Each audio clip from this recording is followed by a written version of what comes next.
Well, it's nothing particularly significant, but around that sort of time...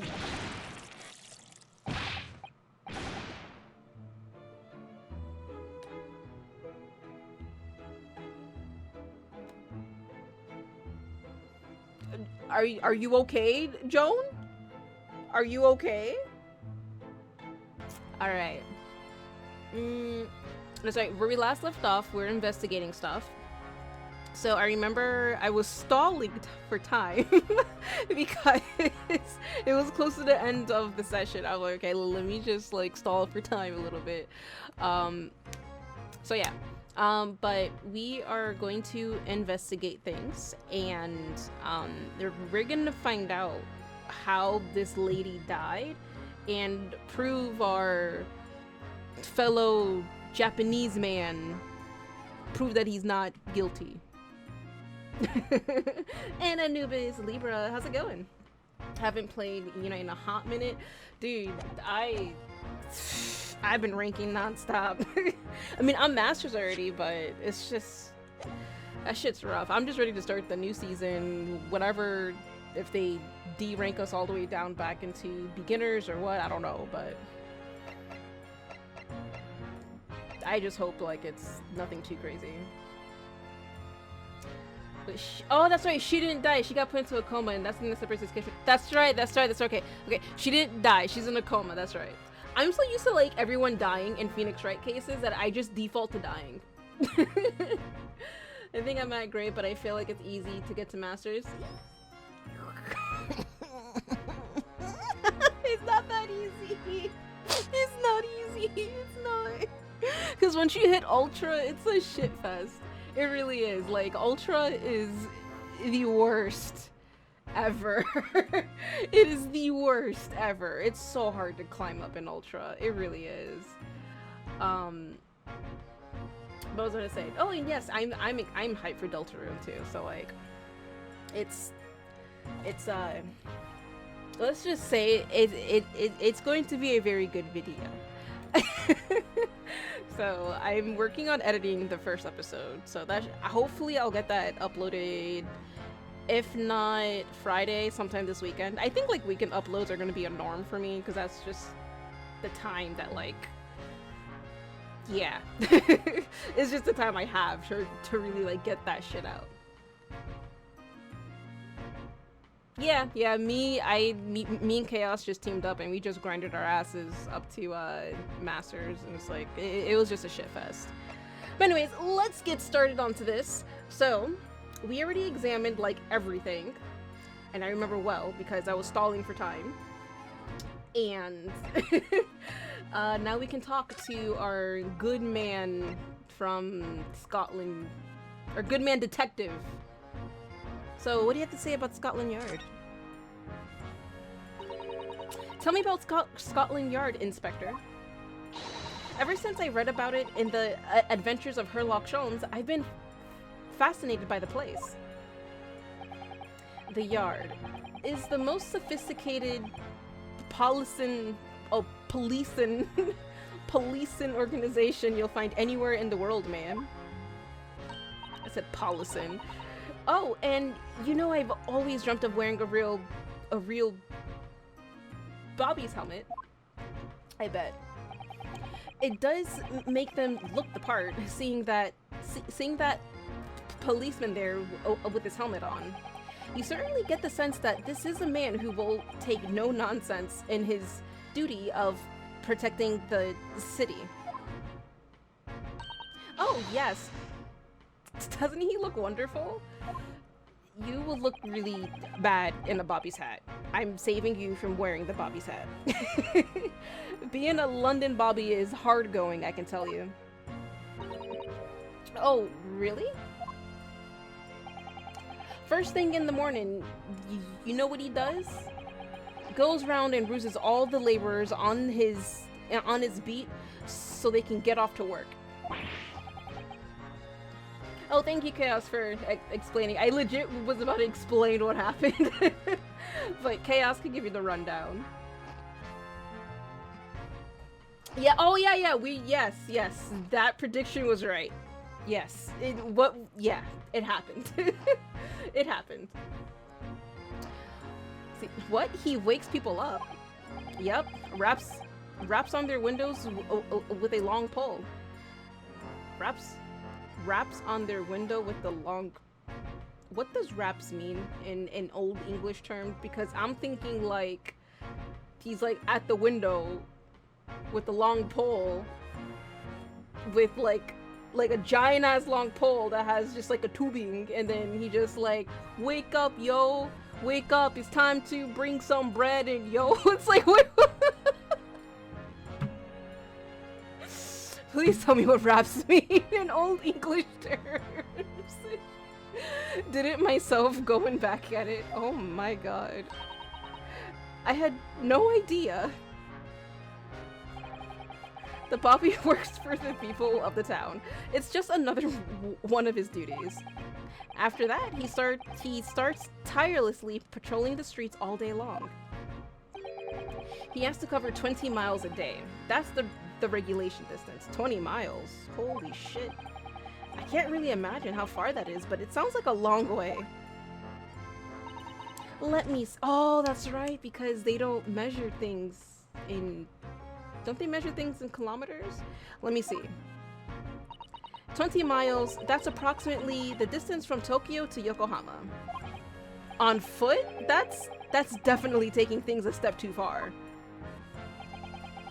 And when it gets dark, of course, he has an important job of lighting all the gas street lamps. Damn. Raps is a type of beating or rhythm or chanting.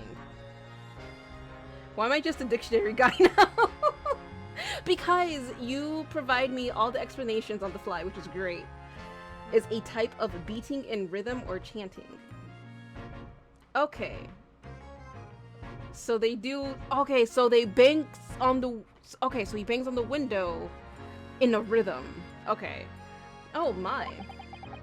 And I suppose in between all of those duties, Bobbies are expected to investigate cases as well.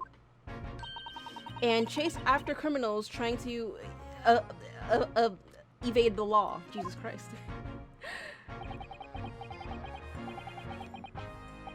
Rap to strike a sharp blow. Ah, okay. I couldn't get a concrete definition for it, but that's the best I got. Okay. I have the idea now, so it's like I literally have like just a rapper in my head, just like rapping through like giant poles at people at people's windows. I'm not sure you could call in between exactly, more alongside, but yes. Yes, they're expected to handle those jobs as well. We do have men keeling over from time to time, I admit. Ooh, okay. I'd always dreamt of wearing one of those helmets, as I said. But it's with a heavy heart that I shall have to relinquish that dream to you, Mr. Naruhodo. Your heavy heart will be my heavy head if you do. That's funny. Alright. Now let's get about the case. Give us that refresh. It happened around 5 in the evening 2 days ago. Just there on that open bit of pavement. The victim, a woman, was stabbed with a blade from behind. Is it right that the lady is still unconscious now? You mentioned that she's being treated in hospital. I never said she was a lady. Truth is, unless she comes around a pretty smartish, we won't be able to find out much about her at all. I suppose that means they haven't been able to take a statement from her, of course. Here's a map of the local area I happen to have on me. You can take it if you want. Did he just shove just fish and chips, greasy ass fish and chips in his pocket like it was nothing?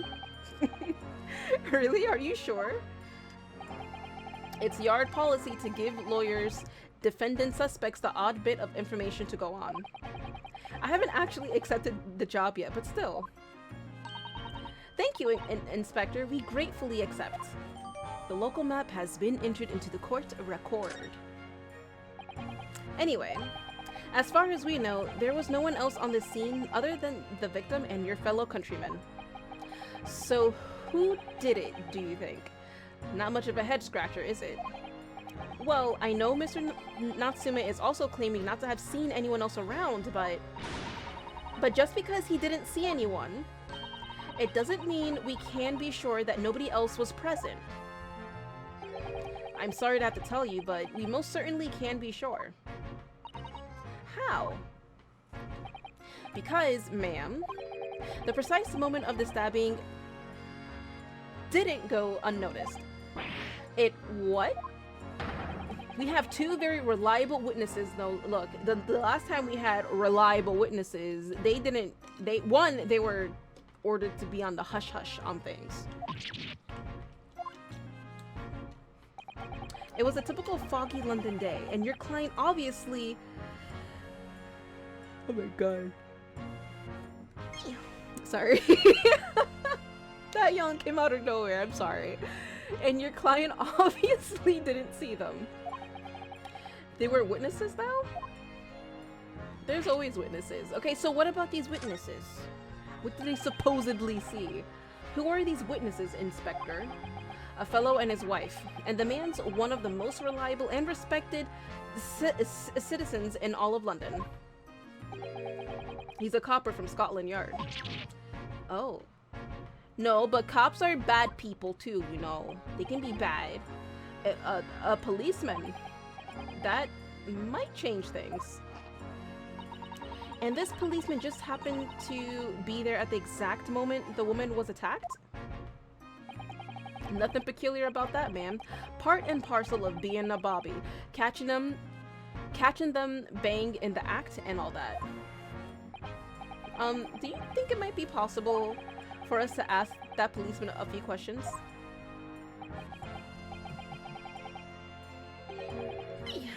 Oh my god, why am I so yawny right now? Be my guest. You can ask him what you like in court tomorrow. Oh. I have no doubt he'll be summoned as a witness. So that'll give you something to look forward to. That's that then. He's got no intention of letting us meet the man beforehand, it seems. Oh boy. A policeman witnessed the incident. As your judicial assistant, I must warn you that this could make our job very difficult indeed. Yes, as a non-judicial assistant, I could have warned me of that too. Oh yes, one more thing, Inspector. What? The person who led you to the suspect, I hear that was Mr. Sherlock Sholmes. What are you bringing him up for? See, he doesn't like Sherlock Sholmes too much, apparently. Was it something I said? The color has drained from his cheeks. Mr. Sholmes, what's going on about Mr. Sholmes, sir?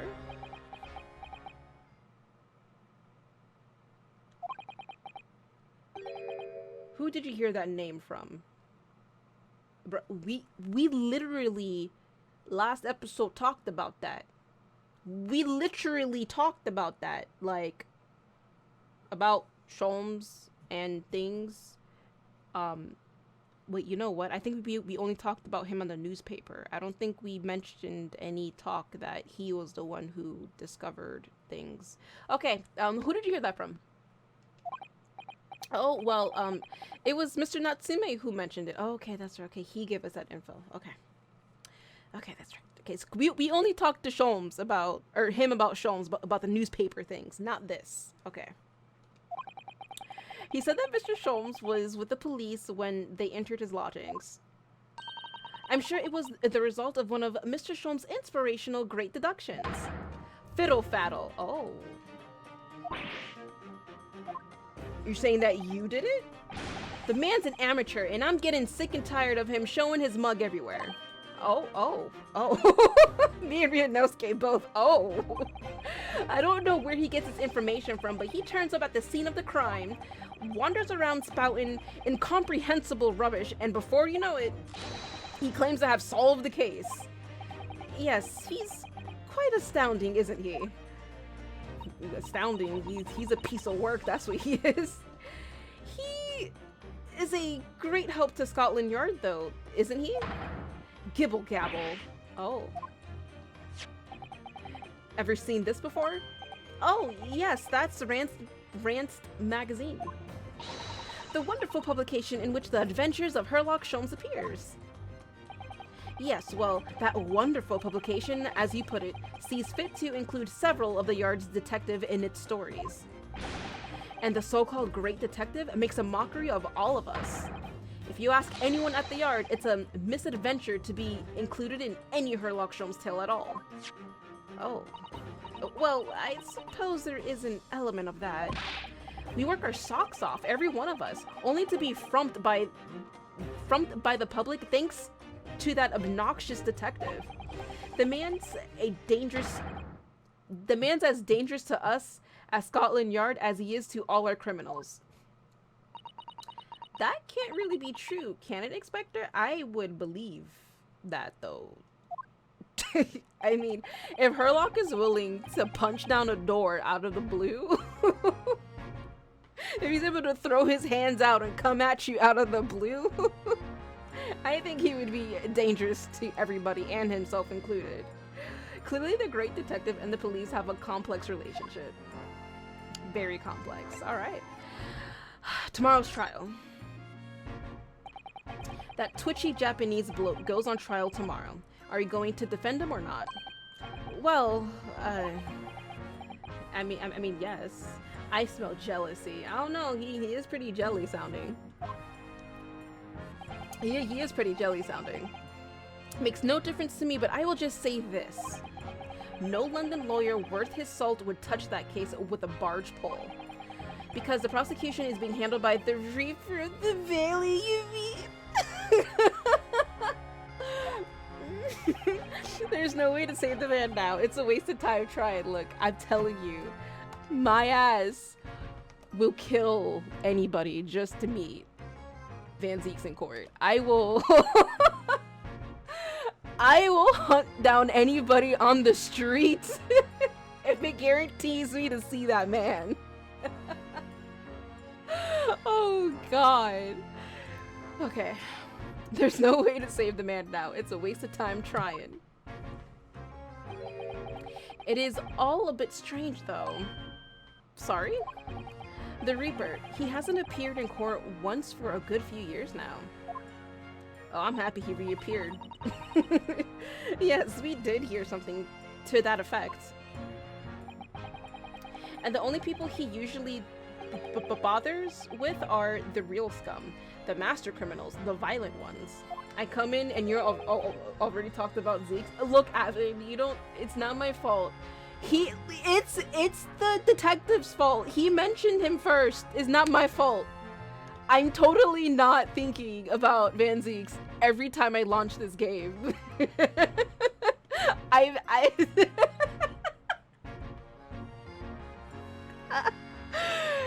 Anyways, master criminals, the violent ones. Sure. That's right. He handpicks his victims, only deals with those guaranteed to go to the gallows for their sins. But Mr. Natsume wouldn't hang for what he's accused of, surely. That's just my point, Sunshine. Yes, the young woman was stabbed, but it didn't kill her. I couldn't even say the intent was there. So this isn't the sort of case I'd be expecting the Reaper to want to sink his teeth into, for want of a better phrase. Well, it's not exactly a minor infraction, is it? No, there's got to be more to it. Some reason he's taking an interest. Because he wants to see me, that's why. Because he knows I'm going to be there. So he's like, you know what, let me take this case. Let me assess Rose one more time. Really? What sort of reason, Inspector? You think I can tell you what's going on inside of the head of that Lord of Darkness? And I sure do love all the Zeke's eco-vampire metaphor everyone has, right? Lord of Darkness? Come on. I want me a Lord of Darkness. Shit. You'll have to ask of yourself at tomorrow's trial. Are we really going to have to face the Reaper again? The Lord of Darkness, as he put it? Dude, I need a... Anyways. Well, I don't think we're going to get any more useful information out of the detective. Mr. Naruhodo, can I make a suggestion? Oh, yes, what is it? Well, it seems to me that we must speak with him about this. By him, do you mean... Are we? Mr. Sholmes? Oh, okay, that was like... I'm so disappointed. I'm like really disappointed. I went from to okay. Yes, Mr. Herlock Sholmes, exactly. Why can't we just talk to like Van Zieks? Look at those shining eyes. You can't wait, can you? Well, Mr. Natsume did blame Mr. Sholmes for all of this. And yeah, he did. Didn't he? Yes, he did. He really did. Which makes him an involved party in the case. Are you just going to ignore that? I hope not. I assure you, it's not simply my selfish desire to meet with Mr. Sholmes again. I don't know, Susato, you're pretty thirsty for Sholmes. The trouble is, we have no idea of the man's address. It's Baker Street. Okay, look, Susato! How do you know where he lives? How do you know that? It's in the stories, of course. 221 Baker Street, the most famous address in the world. Oh, I see. Well, there's nothing to stop us from going, I suppose. We'd better try to find our way there before Susato-san gets any more excited and unpredictable. Hurrah! I'll summon a carriage. Oh, God. Hey, Miafel, how's it going? No, Susato is like heavy, like she's like at that like fan stalker level. Why did he put his address in his book? I don't know. It's Herlock Sholmes. All right, can't even spell Sherlock Holmes right. It's sure. So we're to have a reunion already with the great detective, Mr. Herlock Sholmes. Yes. Onward. A new location has been added. Oh, onward, yes. Sholmes Suite, because we know that right off the bat. We just know. Ooh, cutscene.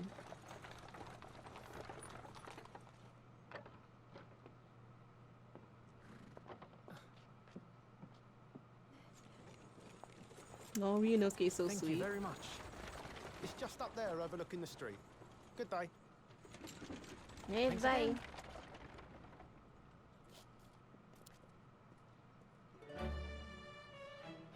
This is it. The residence of Mr. Herlock Sholmes.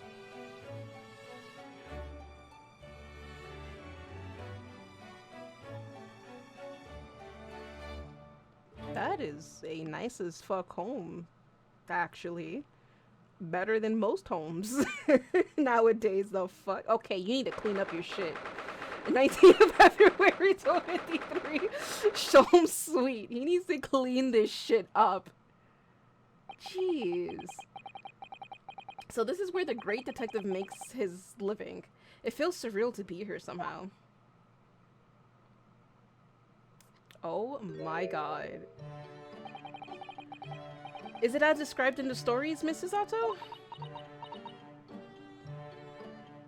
I'm betting she's gonna be like, oh my god, look at all these things. Or she's gonna go on the other spectrum and be like, just shocked at how messy it is. Because you know how much of a clean freak she is, actually. So this probably bothers the shit out of her. Because remember, on the ship, she had to fix the bookshelves and everything. Because, like, it was messy. So I'm betting the messiness bothers her. Susato-san? Many famous cases have been solved here in this very room. Okay, never mind. She's just gonna just said I'd admire him. Oh, I suppose they must have been, yes. I've never read the story, so it's hard to get quite as excited about it as she seems to be. The detective chases the villain relentlessly as he disappears into the fog down an unlit London street. Oh, the thrill of it, the romanticism. Can't you feel your heart thumping in your chest? No. Can't you, Mr. Naruto, though? No. Oh, I suppose I can. Yes. So, if you don't mind, I'll just stand here and soak up the atmosphere for a while longer. Please don't mind me. She's obsessed. Yeah, she's obsessed. Next thing you know, bitch is gonna be like, I'm never taking a shower again. Well, it looks like our detective friend isn't home at present. Excuse me, is anybody home? Oh, do we have a visitor? Oh, it's you. Hello, is it a big new case for Mr. Sholmes? Hello? Wait. Aren't you? Oh, how rude of me. I'll go and make some tea at once. So you live with Sholmes, okay. I'm sure it's the same girl. Mr. Sato, did you see the girl who was just here? Oh, yes. Isn't it truly extraordinary? To think that the King of Bohemia came to this very room to ask Mr. Sholmes to take on this. She's gone. She's gone. the King of Boweria? King Wilhelm Gottsreich Sigismund von Ormstein, of course. You need to not put me through that again, because I can't even read normally, and you want me to say this fucking name? What? Sorry, I'm drawing a blank. Forget the adventures of Herlock Sholmes for a moment and look over here. Over there. The tea is brewed and I have a freshly baked cake as well. It's you. I knew it. Suzato-san recognizes her too. Man, I love foreign names.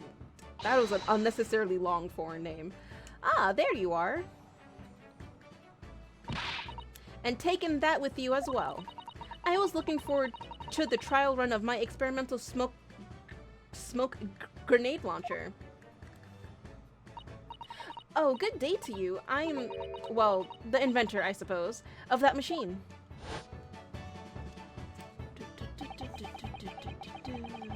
It's the girl who turned up at the end of Mr. McGilda's trial in the defendant's antechamber. I've never been a lawyer from the far east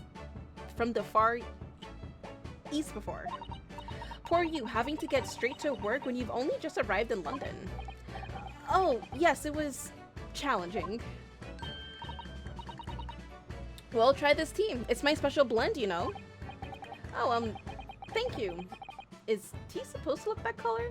I'll get it, because all they drink is green tea over there. Hue, hue, hue. Oh my, what a fragrant yet mellow flavor. Hooray, it's a winner! I tried blending different leaves, designed to alleviate fatigue, you see. You must be exhausted after your long voyage here, and you have another ticklish trial tomorrow.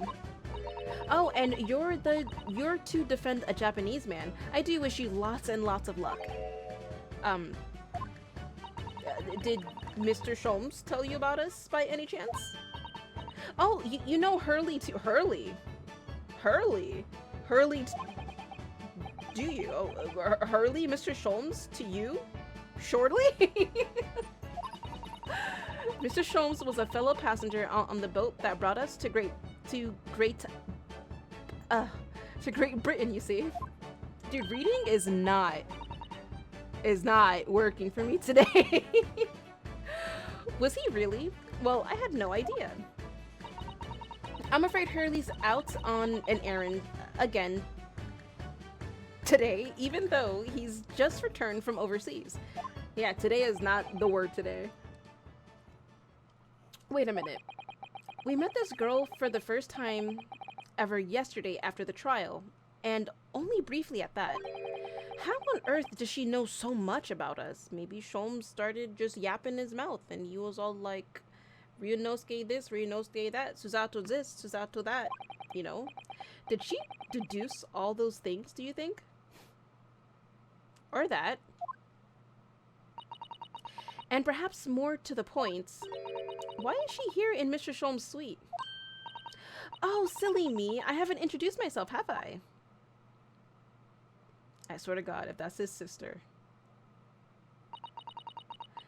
It's a great pleasure to meet you both. My name is Iris Wilson. I live here together with Hurley. Ah, Iris, is it? What a lovely name. What? What's the matter? No, wait, this can't be. Did you say that your name is Wilson? What's the matter with Susato-san? Why is she so flustered all of a sudden? Oh, Wilson is his partner. That's in the stories, right? Yes, that's right. And what are your names? Oh, I'm Ryunosuke Naruhodo, a lawyer from Japan. Oh, sorry. She's fangirling over here. I'm Mr. Naruhodo's judicial assistant, Susato Mikotoba. It's wonderful to meet you. Lovely. Susie and Runo. Got it. Susie and Runo. What? Susie? And Runo? There's more to this girl than meets the eye. I have so many questions for her. I don't know where to start. Yes, and so do I. Alright, would you like to see my badge? Oh, wait. Would you like to see my badge? It's great. Iris, could I show you this? Oh, how exciting. What is it? Tell me all about it. Oh, actually, I was hoping you might be able to tell me something about it, if anything comes to mind. Why would it? Well, no, I suppose it wouldn't. Tell me, I want to hear everything. This hasn't gone according to plan. You're supposed to say how useless my item is. That's how it's supposed to go. Iris, could I show you this? Okay. Nope. Nope. Okay. So, no items to show. Let's talk to Iris. How's it going? It was you that we ran into yesterday, wasn't it? At the Old Bailey? Yes, that's right. You were ever so helpful. Thank you so much.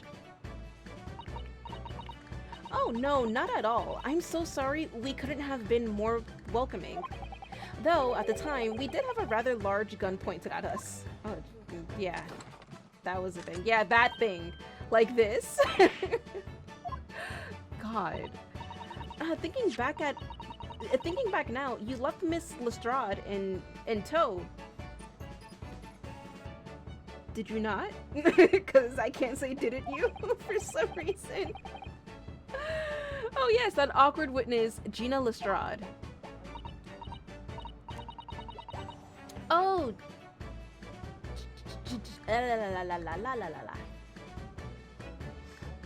I can't say that name for the life of me. Oh, I'm a stutter. Okay. Oh, Ginny? Yes, she's a professional pickpocket. So we found out. It was very naughty of her to pinch my invention like that.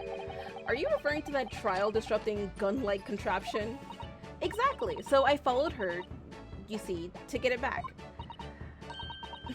Perhaps I should think about fitting a self-destruct mechanism in my invention. That is, because what if you do wrong in the wiring and then it self-destructs on you? This girl is dangerous. It's always the short, lowly-looking girls that are dangerous. Anyway, I brought Ginny back here after that, so she could apologize to my trusty technician. Sorry, your technician? Hurley, of course, silly. Hurley? Yes, Herlock Sholmes. We live here together. I had no idea the great detective has such an interesting young daughter. Daughter? Not likely. What? I wouldn't call him Hurley if he was my father, would I? I guess not. The lolly comment will bug me until the end of time because she ain't no lolly. Well, guess what? I'm gonna call her a lolly, Kay. Well then, what is your relationship with Mr. Sholmes? Well, I expect you found out that lodgings of any kind in London were are very expensive. So the solution is to share the cost with a partner, a roommate. Your roommates? I hope you don't mind me asking, Iris, but how old are you? 10 at last this year?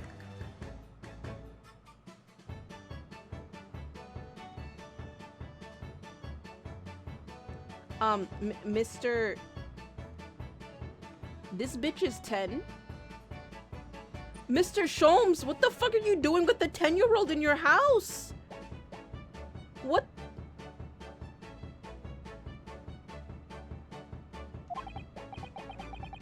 Well, what of your mother and father?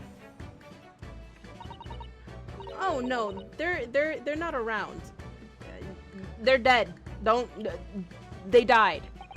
Oh, I see. I wonder what the story is there. They died. That's it. The end. they're. Oh boy. Okay. Herlock needs to be locked up. He needs to. Herlock. Oh yes. There's something I must ask you. Of course. Of course. Go ahead, Susie. I'm a very great fan of the Adventures of Herlock Sholmes, and oh, you have a copy of Rance magazine? Yes, I read every issue. It's delivered all the way to Japan on a ship. Oh, this is so exciting. My stories are being read on the other side of the world. My stories? Oh, you are the author. That's right. Hurley is always solving such amazing cases, you see, and he tells me all about them. They really are quite fascinating. It would be such a shame if I was the only one who ever heard them, don't you think? Goodness. Oh. Last night, he was telling me all about a new case he just solved on a steamship traveling from a faraway land. So I was just in the middle of typing up the manuscript for the next issue before you came. So you are the author? Yes. I'll let you in on a secret if you like. I'm going to call this latest adventure The Speckled Band. Right, so original, The Speckled Band. That's certainly very familiar. Of course, I always change one or two details in the stories here and there. One or two, it sounds like you change a fat chunk of the details. This time, I had the idea of making a venomous snake be the cause of all the trouble. Oh, that was Mr. Sholmes' first thought as well, actually. Yes, and of course, I know that a snake might not be a credible fit for the facts of the case exactly, but it's a story. Some poetic license is justified to make it more thrilling, I think, don't you? So do you mean to say, are the stories about Mr. Sholmes that are published in Rance magazine all written by me? Yes, on my wonderful and very modern typewriter. But all the stories I've ever read are written by a doctor of medicine, by Dr. John H. Wilson. So that sounds getting more and more worked up. That is Dr. John H.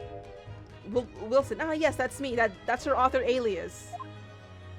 Who the fuck is this 10-year-old, and why can't she make inventions and write a book? Right? I'm over here, like, struggling, and this bitch is just making things left and right, writing books and stuff.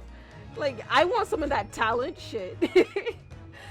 I mean, my name really is Wilson. But what about the doctor of medicine part? That's all true too. I am a doctor of medicine. What?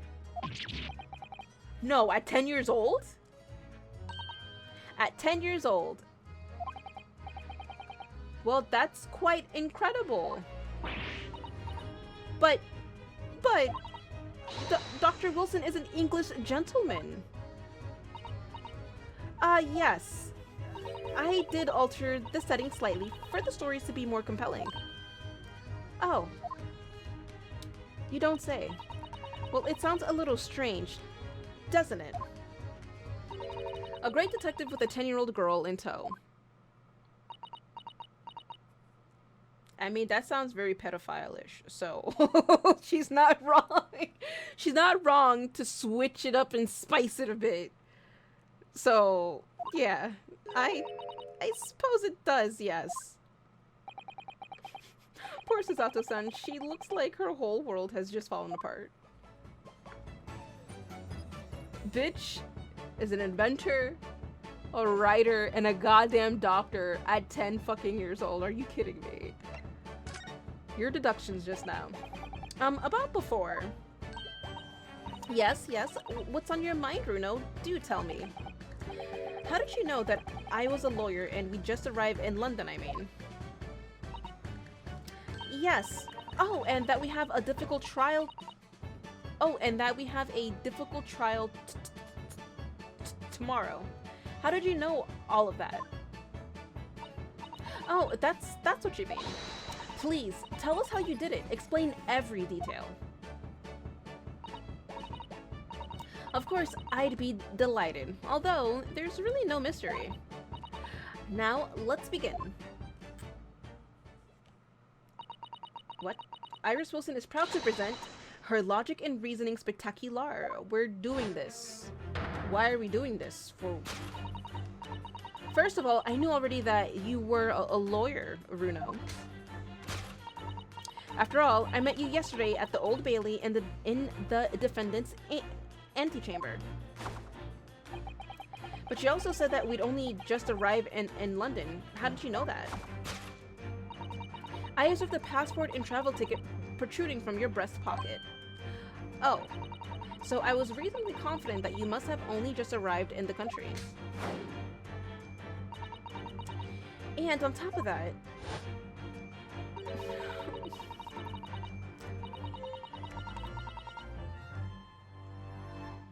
I wasn't expecting to see a photo of him so quick, but I appreciate. Oh, and he's looking! Oh, and he's looking! Oh!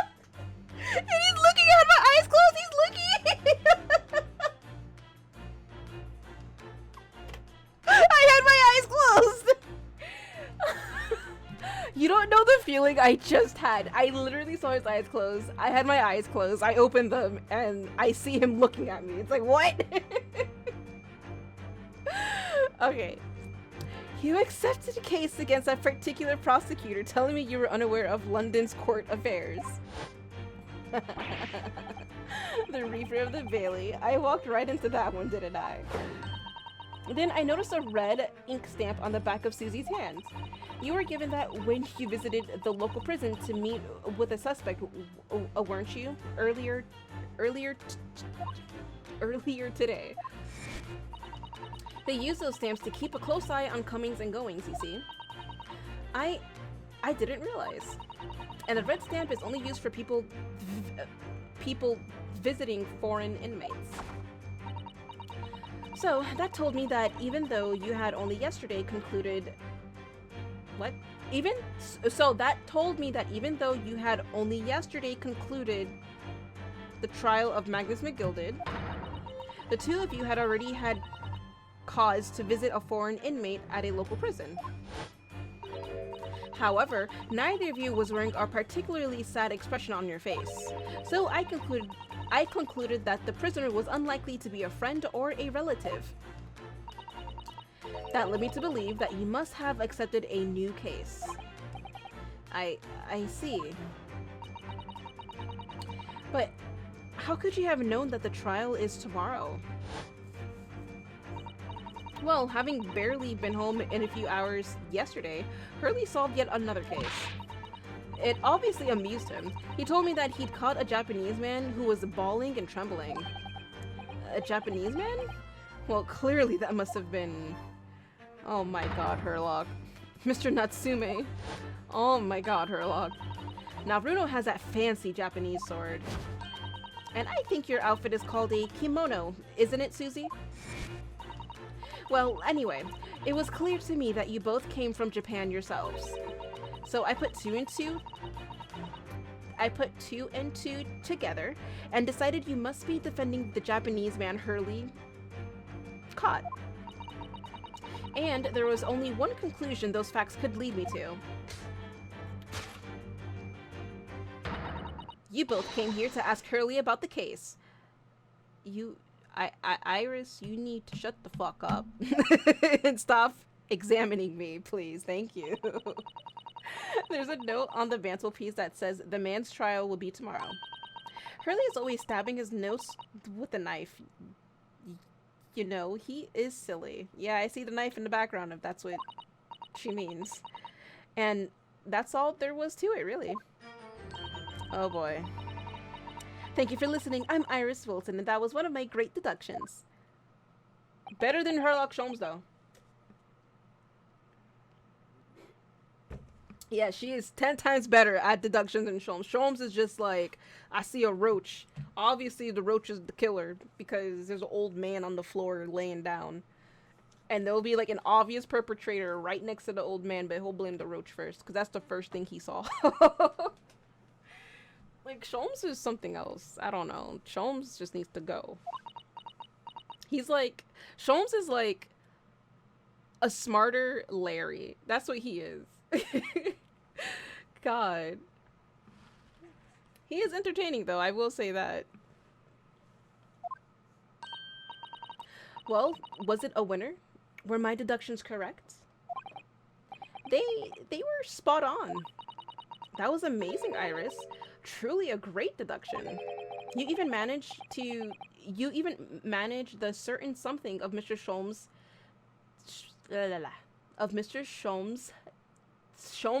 delivery. Jesus. Oh, well, I was just copying Hurley's style for that. This is really very good news. You could tell us all about the case involving the Japanese man. You will, won't you, Iris, please? In case of the Japanese man. So yesterday, Mr. Sholmes apprehended a Japanese man, you were saying. Yes. Hurley had just arrived back in London after his sea voyage. But the police were waiting for him at the railway station to take him directly to the crime scene. Ah, the great detective is a popular man, it seems. Apparently, a woman was stabbed on a quiet street somewhere in town. There were witnesses who had seen a short, shifty-looking stooped man running away from the scene. A short, shifty-looking stooped man. Yeah, it sounds like Mr. Natsume. Mr. Natsume beyond any doubt. Yeah, that sounds a lot like him. Soseki-san said that he did not see anybody else on the street at all. But it seems there were witnesses after all. Hurley used his great deductive powers to determine the man's address. It was a lodging room very nearby. He went directly there with the police, and what did they find? A short, shifty-looking stooped man shivering in fear. Oh god. Mr. Sholmes' great deduction certainly hit the mark that time. Of course it did. He's a great detective. A great sham detective. Still, that means the incident occurred only 2 days ago. Surely tomorrow's too soon for the trial, isn't it? Definitely. We have no time to investigate properly. Hurley says that London is rife with crime. Oh. Scotland Yard is doing its best, but they can't stay on top of it, apparently. Oh dear. I hadn't realized the situation was so dire. That's why they can't afford to spend too much time investigating cases and trying the criminals in court. Staff and money are both short. Crimes are usually pinned on the first suspicious person. That's messed up. That's terrible. The fuck? I suppose it's the harsh reality of the workings of the world's greatest justice system. I suppose it is.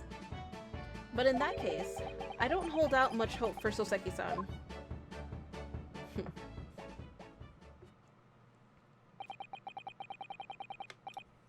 No one's comparable to Larry. Larry fucks everything up regardless of the situation.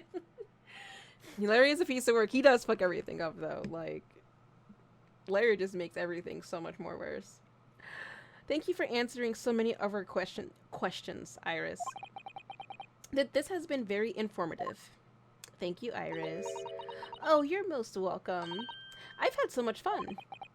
Do you happen to know where Sholmes is at the moment? As you guessed, we'd like to ask him some questions about this case as well. Well, I expect Hurley is still investigating the scene. Of the case involving Mr. Natsume, you mean? Yes. Mr. Natsume? Hurley said he was going to the man's lodgings. I thought she was going to call him Mr. Nuts. If you leave now, you'll probably catch him there. Iris, do you know where those lodgings are?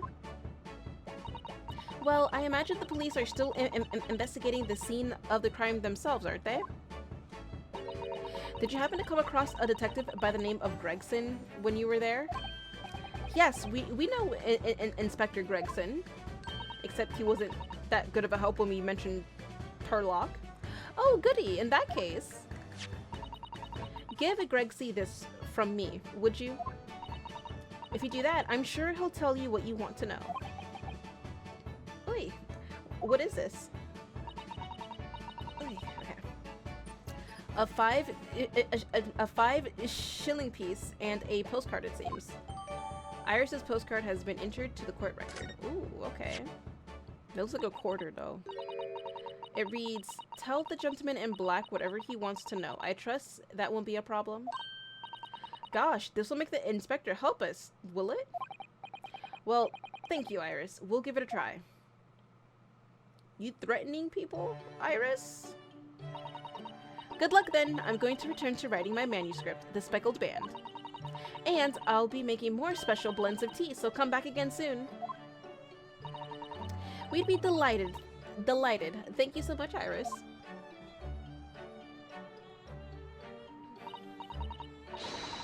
Well, Mr. Naruhodo, it's back to the scene of the crime. You know what? The name Mr. Nuts will work with how, like, he acts, yes. So somewhat dubious that they would exert any influence over the men of Scotland Yard at all. We headed back to the scene with Iris's curious note and one of the world's heaviest silver coins in hand. It looks like a quarter, though. Or it could be a silver dollar, I don't know.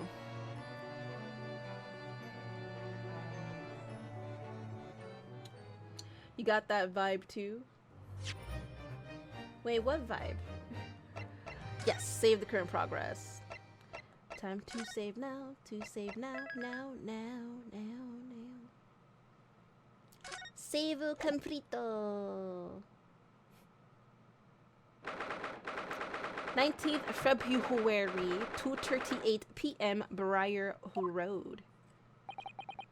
Looks as though the police are still here, carrying on with their investigation.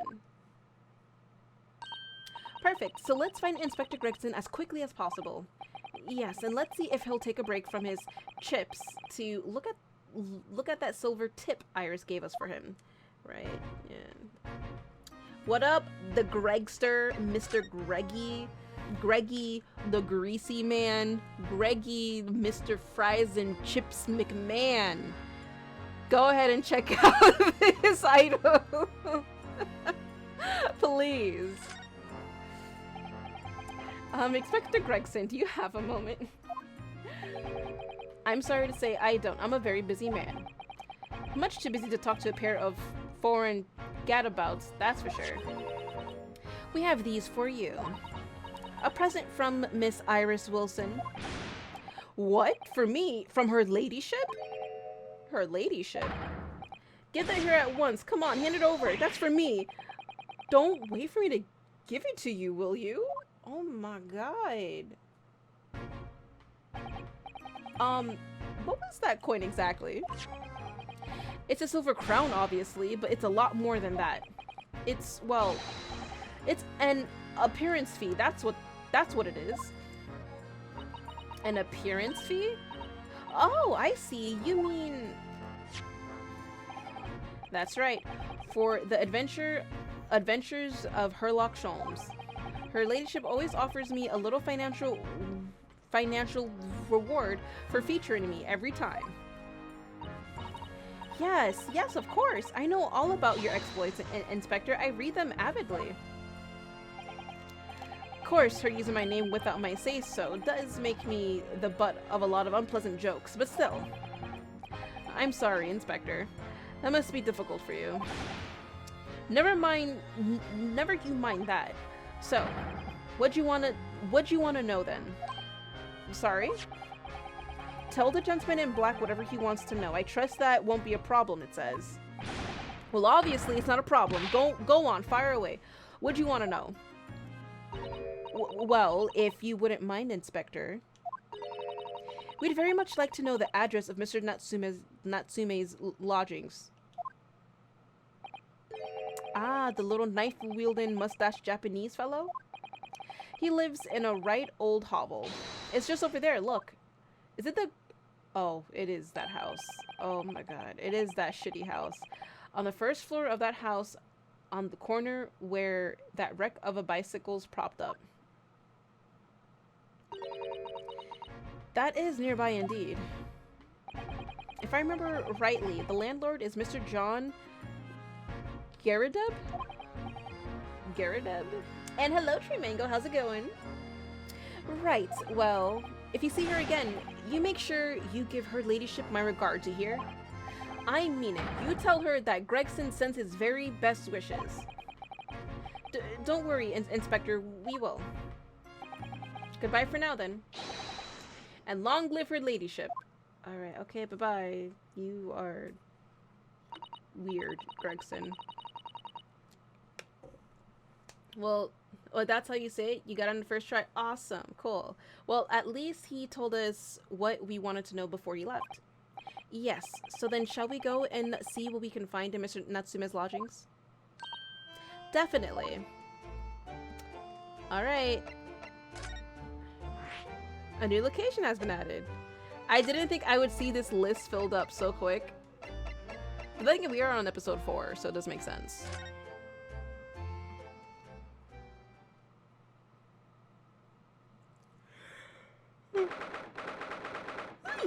Oh god, I keep yawning. I am so sorry. I legitimately think I'm tired. Like, I don't want to be tired, but I think my body is just like, Rose, what the fuck are you doing? Like, chill the fuck out.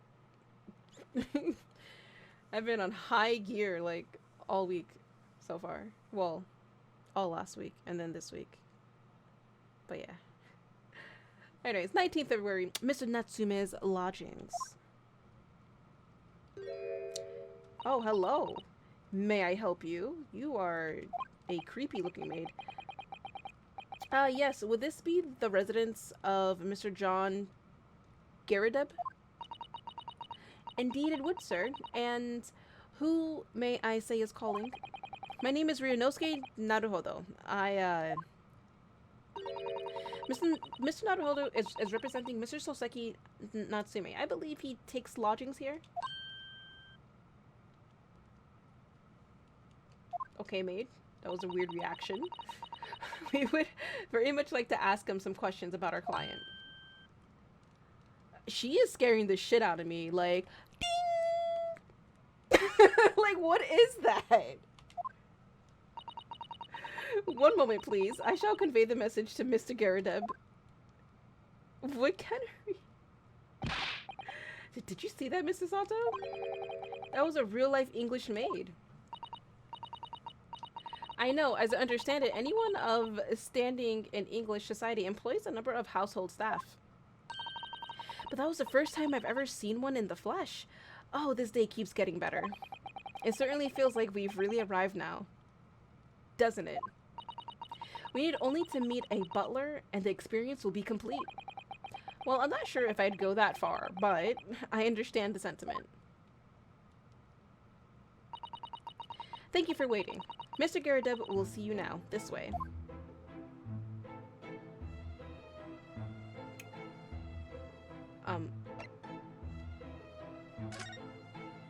Hi, Mr. Garrideb. Good day to you. John Garrida at your service. Pleased to meet you, sir. This is Ryunosuke Naruhodo. He's a defense lawyer. Do excuse me not getting up. Took a shot to the knee a few years back in the Battle of my wand. In the Battle of my wand. Don't you know? Earned a medal for my pains, but had to withdraw from service. Handed over the reins to the up-and-comings. So he's a retired soldier. It's a hell of a job getting up and down stairs now, I can tell you. Don't get out much, as you can imagine. Yes, it's quite a climb up here to the second floor, isn't it? I was panting at the top of the stairs. You really must take more exercise, Mr. Naruhodo. Do you think so? Well, Mr. Garrida, no doubt you were very courageous to earn yourself a medal. Oh, it was nothing. The medal's just a folderol, really. Wouldn't like to offend the general, though. So I grudgingly displayed it on the wall. Why don't you fetch it down, Joan? Let these good people see it properly. Joan, fetch the...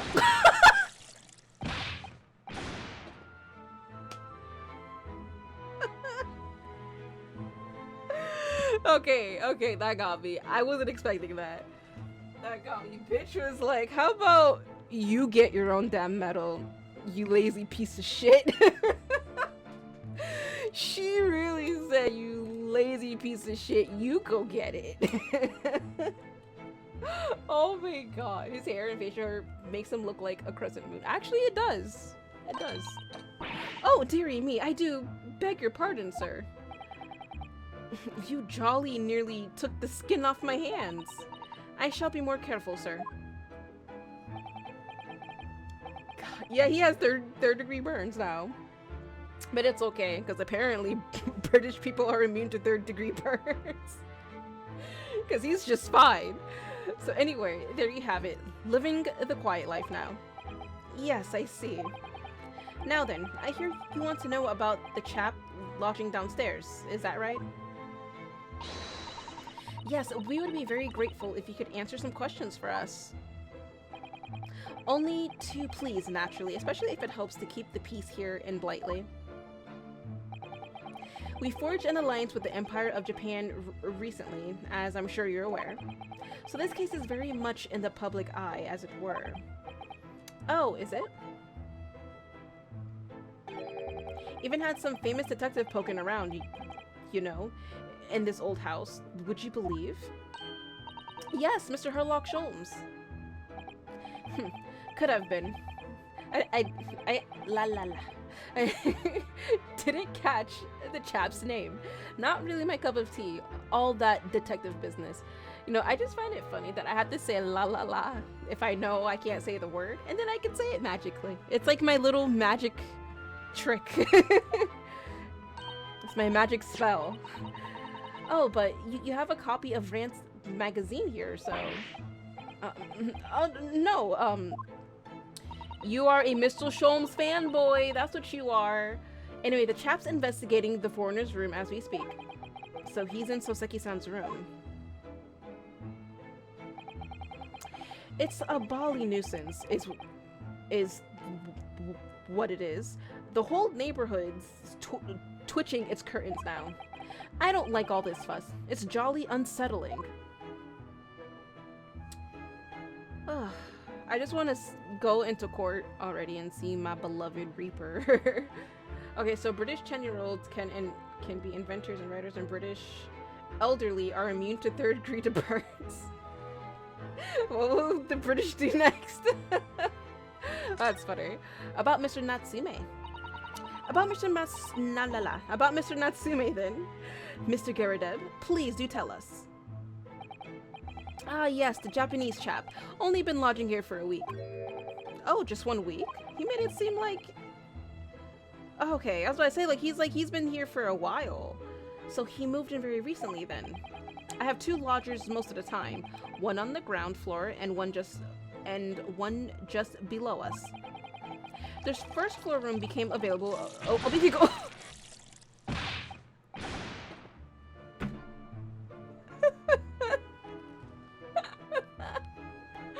Okay, I'm so invested in reading, so she actually catches me off guard. Okay, that's funny. Dash it all, Jones. Do be careful. Oh my goodness, I'm terribly. She's doing it on purpose. You need to get a new maid. She's hiding something. If you want to know my opinion, I thought he was a shady sort from the moment I set eyes on him. You are very questionable, Miss Maid, and I'm growing suspicious of you. This is why we have the history button, LMAO. That's why. Oh, why? He seemed to have a most nervous disposition, always shaking and looking over his shoulder. The man had shady written across his sweat-soaked brow, if you asked me. I said to myself, Joan, that man is terrible. Sooner or later, he's going to do something untoward. Untoward? She is acting weird. And I'm rarely wrong about anything. We won't be calling this maid as a witness, that's for sure. Was there anything else that struck you as suspicious about the man at all? Yes, oh yes, indeed there was. As I adjust my neck. Yes, indeed there was. And she's dying to tell us. Ooh, the shady lodger. What do you have to say about the shady lodger, miss? Had you noticed anything else at all about your lodger, Mr. Natsume? Oh, my word, yes, the man was shadier than an orchard. Could you elaborate? Well, the man's room. Absolutely stuffed full of books it is, more than anyone could ever read. And he never so much as passes the time of day with another living soul. I haven't seen a single visitor call. He just trots off to that old bookshop every single day and comes back at 5 to light the gas fire. And the funny little man is up long past the time everybody else everyone else in the house has gone to bed too. Oh, I see. The gentleman on the ground floor goes to bed at around 9 each night. But I've never known that Japanese fellow to retire any earlier than 2 in the morning. Ah, okay. Could you clarify something? I wonder. What pray? How do you know so much about Mr. Natsume's routine? Oh, yeah, how do you know so much? I'd understood that neither of the lodgers live on this floor of the house, is that correct? That's right, yes. They're both below us on the first floor and street level. Then how is it that you know so much about the lives of your lodgers? The precise times that they come back in the evening, for example, even the times they go to bed.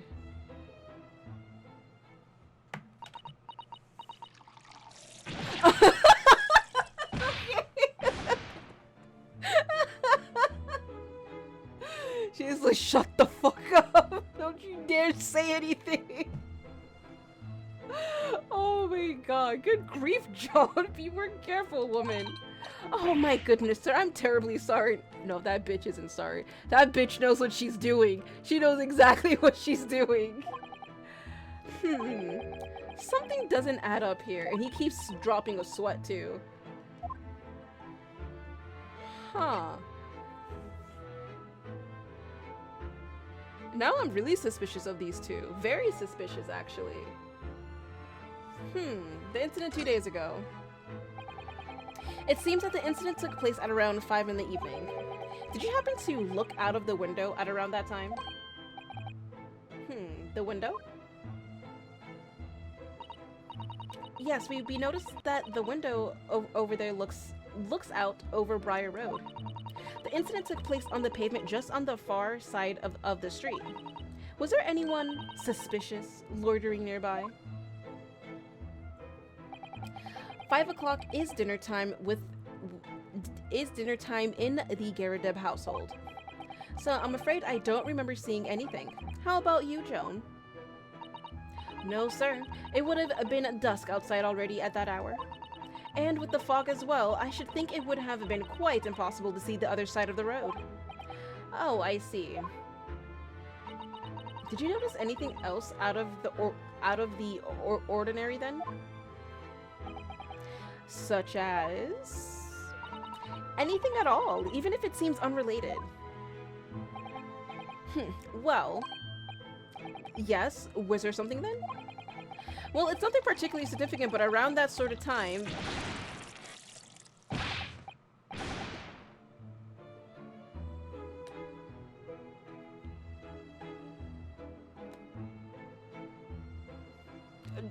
Are you okay, Joan?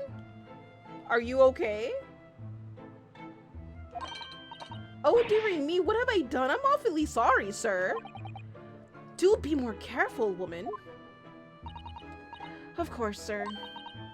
If I may, Mr. Narrow Hollow. Oh, yes. I have an exceedingly good memory, and as far as I remember, nothing of any significance took place here at that hour. Nothing at all. Oh, really, Mr. Garadeb? The way you were talking before, it sounded rather like there might have been. Oh, well, as I- No, she's gonna burn you! She's gonna burn you!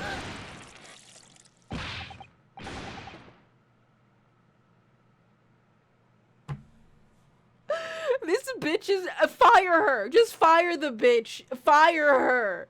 Like, done. I would have fired her a long time ago. After the first one, she would have been fired. I'm sorry. What is the matter with you?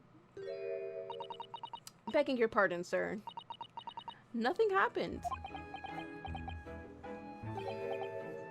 Yes, quite. I'm very suspicious of these two. Nothing happened. We sat down to a quiet, uneventful meal. Joan? That's right, Mr. Garadeb. What is the matter with these two? $10, these guys are the witnesses. It sounds like something happened here in this room on the evening of the incident, but what? I wish I knew. Alright, Mr. Natsume's room. Can we get access, please? That'd be great. Could you tell us which floor Mr. Natsume's room is on? Why, certainly. Just below us on the first floor. And Mr. Sholmes is investigating there even as we speak? Yes, told me Nat's his name had asked him to look into the matter, so I gave him the key.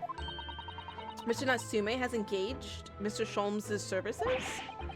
That's a blatant lie. Would it be alright if we also had a look around? In Mr. Natsume's room, I mean. Don't see why not.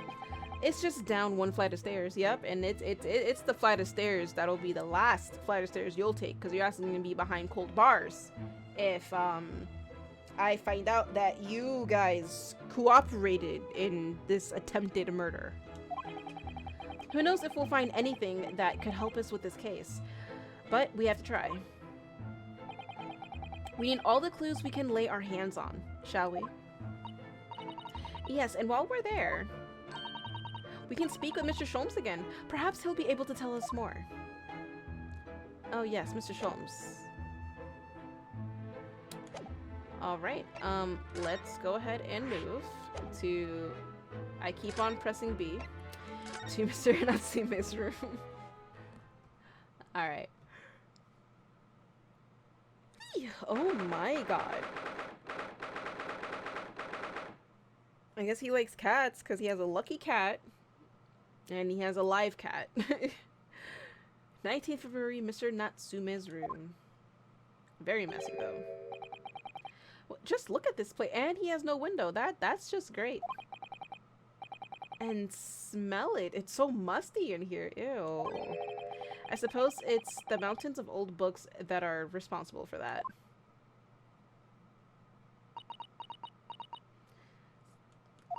I don't think I've ever seen so many books in all my life. No, me neither.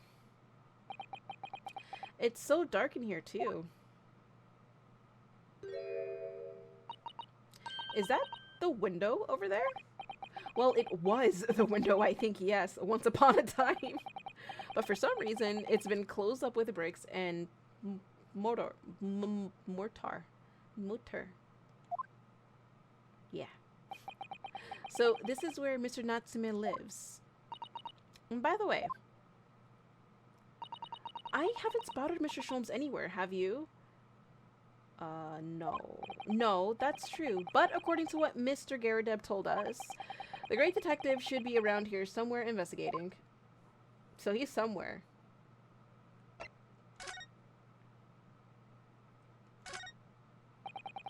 Look at all those books stacked up there. They almost reach the ceiling.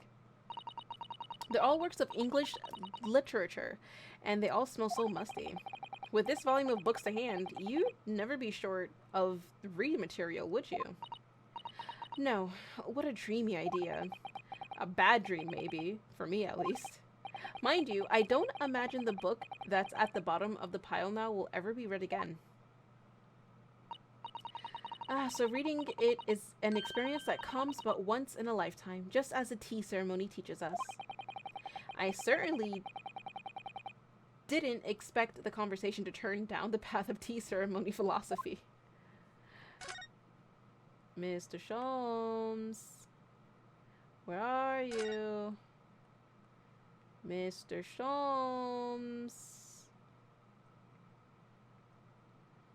Mr. Sholmes, Mr. Sholmes, where are you?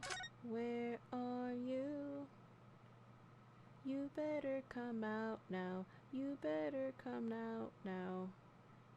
I'll fuck you up. I'll fuck you up.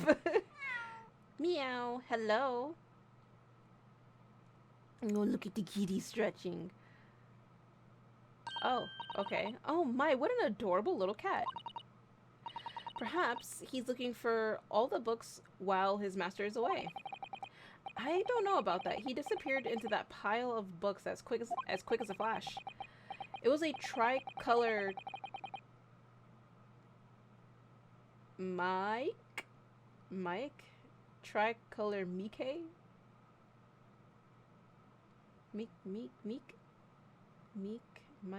Mike? I don't even know what he's trying to say. Wasn't it? Do they even have that sort of cat here in Great Britain?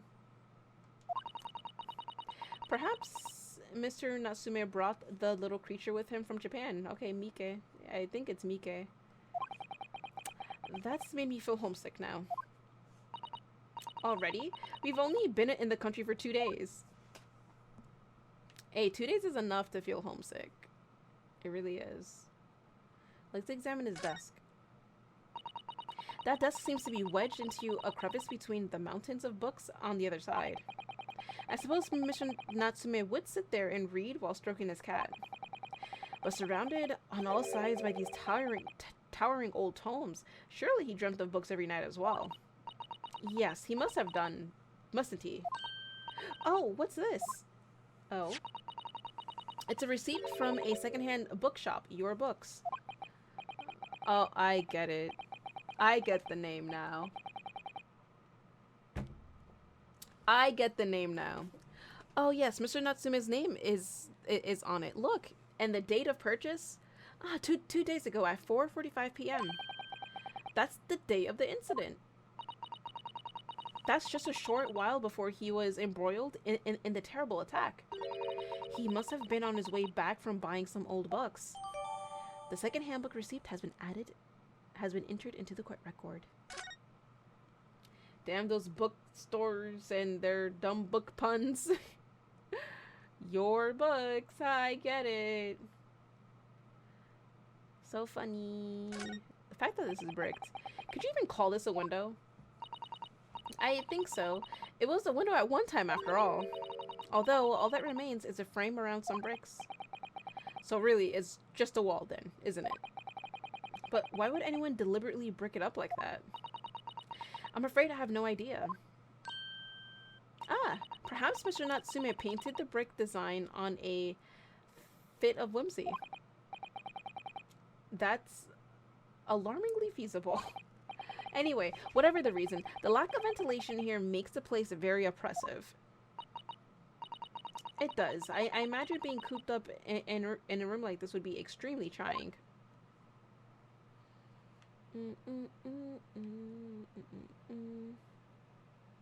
I think the lucky cat would be like, oh, wait. Yeah, the paper and the lucky cat. Give me 1 second.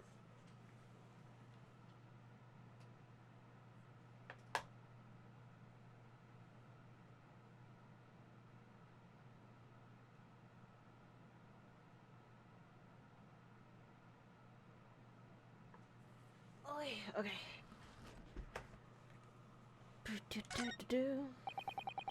Look at all these balls of paper on the floor. There are notes scrawled all over them, in English. It looks like the waste paper basket is so full, they've just fallen out. I think Mr. Natsume must have been deeply immersed in his research, don't you? Or deeply averse to tidying up his mess. That too. Did you check everything to the right? No. I wouldn't like to speculate which is closer to the truth.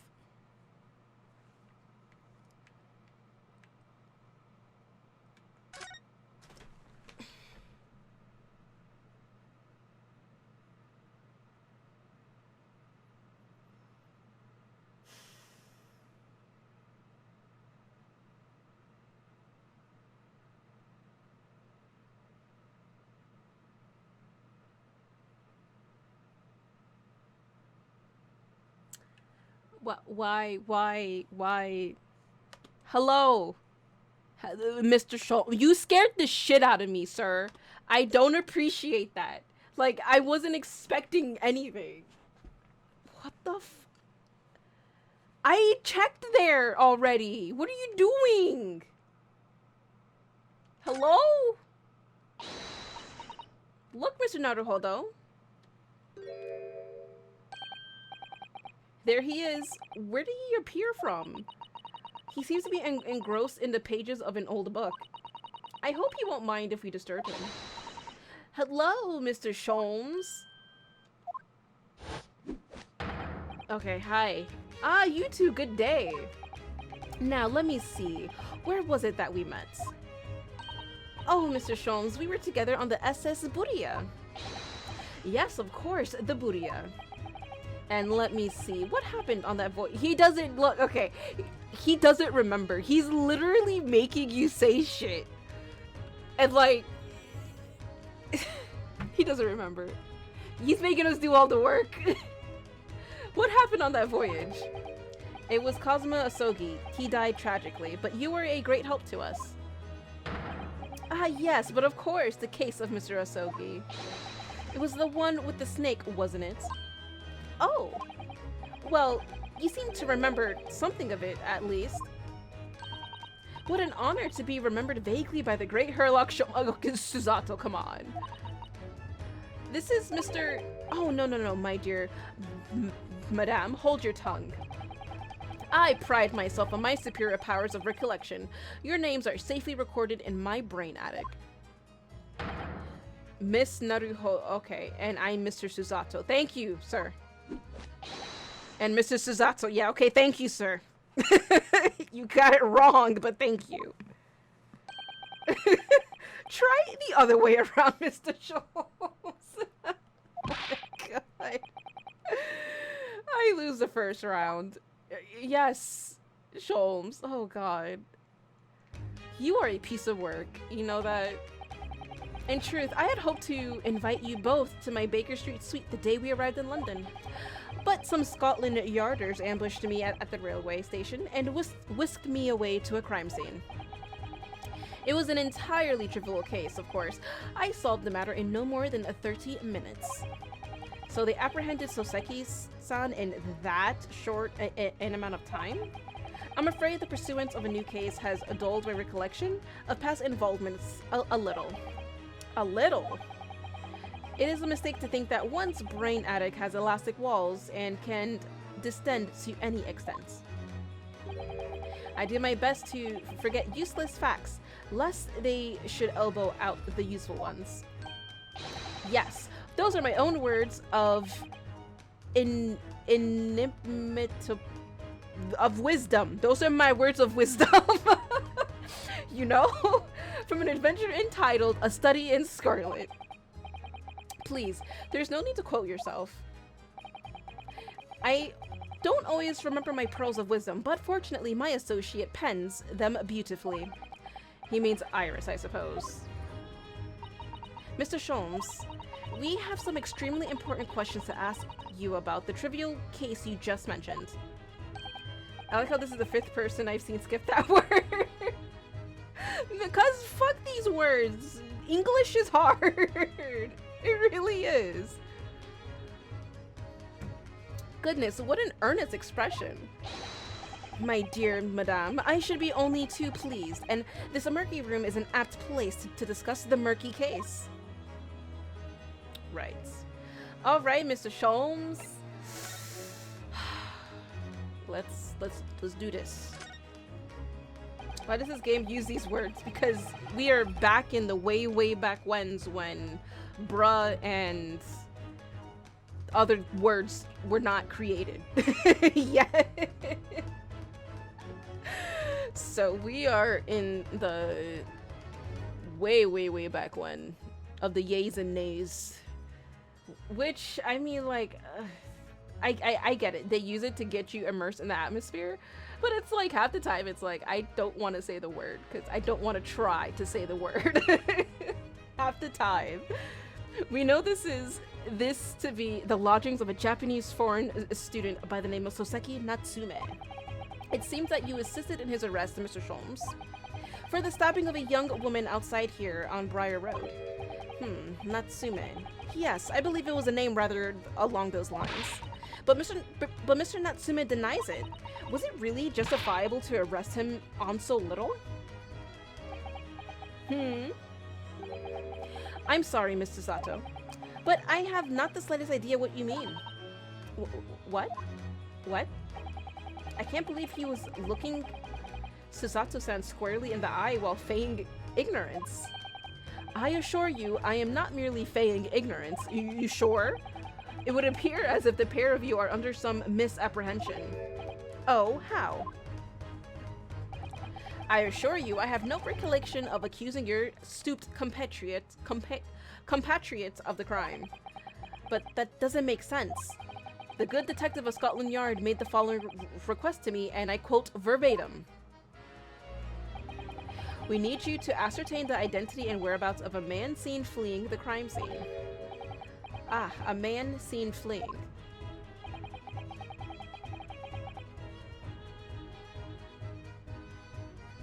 I wish Sherlock would say bruh. Oh god. Okay, so Ryunosuke thoughts are just out loud, or Sholmes can read minds. I think Sholmes is just... I think he could read minds. Okay. I had to take a little breather there. There were a number of books scattered on the pavement at the scene. From the book plates, I was quickly able to determine the bookshop from which they had been purchased. On speaking with the proprietor, I was immediately led to this address. Elementary, wouldn't you say? I believe there is a receipt around here somewhere from the establishment in question.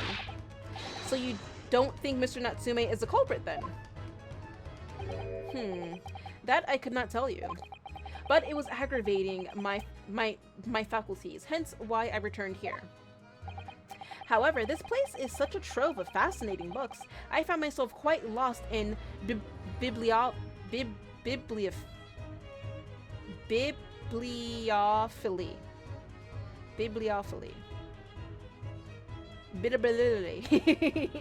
Bibbidi bobbidi boo. God, words. Do not be deceived into believing that I am a man of leisure. No, no, no. Oh dear. Okay. The Garadeb... Oh, Mr. Garadeb, the landlord. What do you know about him, Mr. Sholmes? Ah, tell me. Have you encountered the landlord of these lodgings? And what if Mr. Natsume was a witness to the actual killer and ran away from fear, dropping his books? I would believe that. I would 100% believe that. Yes, Mr. Garadeb, a retired military man. It was the first time I've ever met a soldier from the great British institution that is the services. And it was the first time I've ever met a maid from the great British institution that is service. God. Ha ha ha. I didn't think it was that funny. I do apologize. You always apologize, Mr. Sholmes.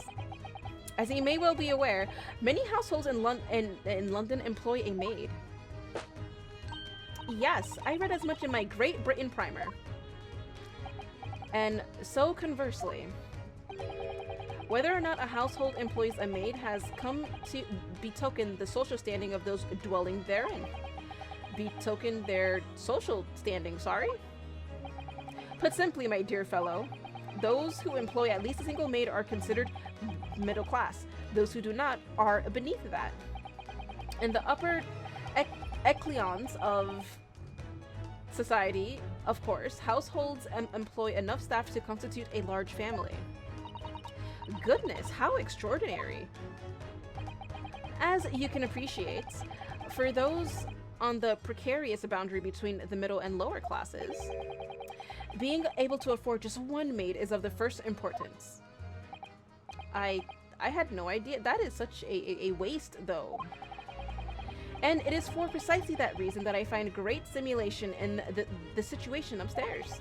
Specifically in the retired army veteran, Mr. John Garadeb. Oh? Affable as he is, the fellow is hiding something.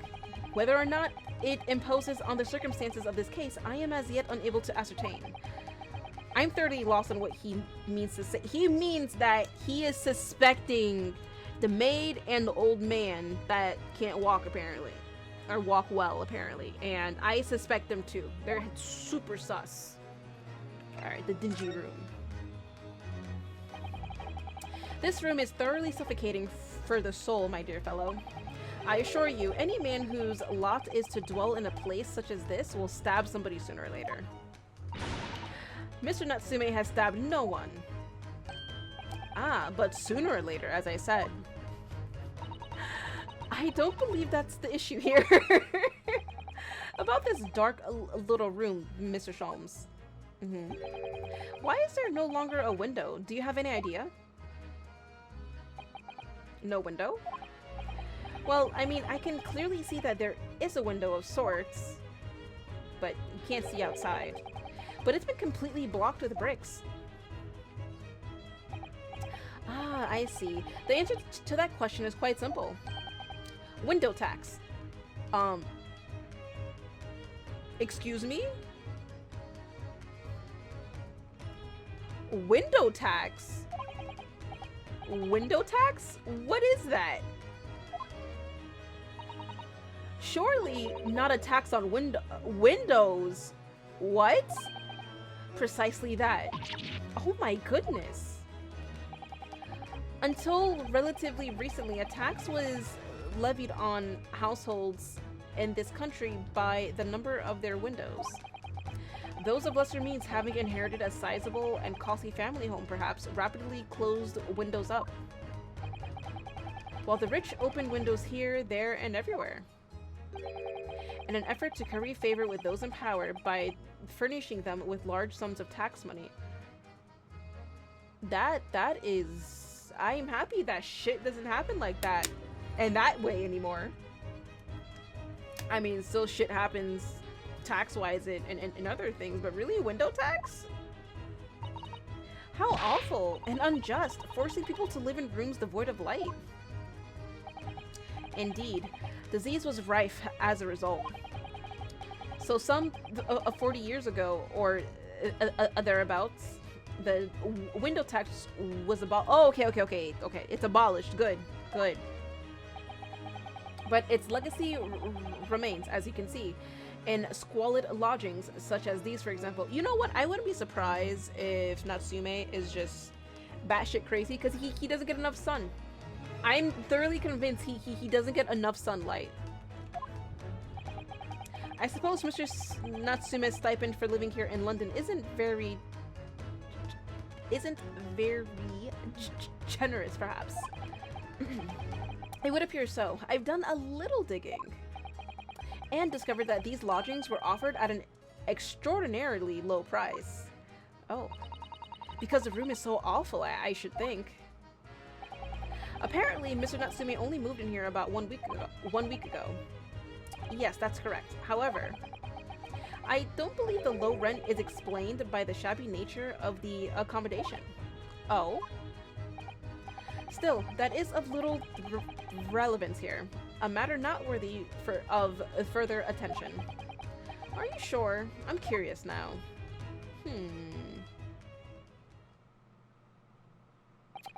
Well, I believe I've told you all I can now. Thank you, Mr. Sholmes. Yes, Mr. Netherholdo.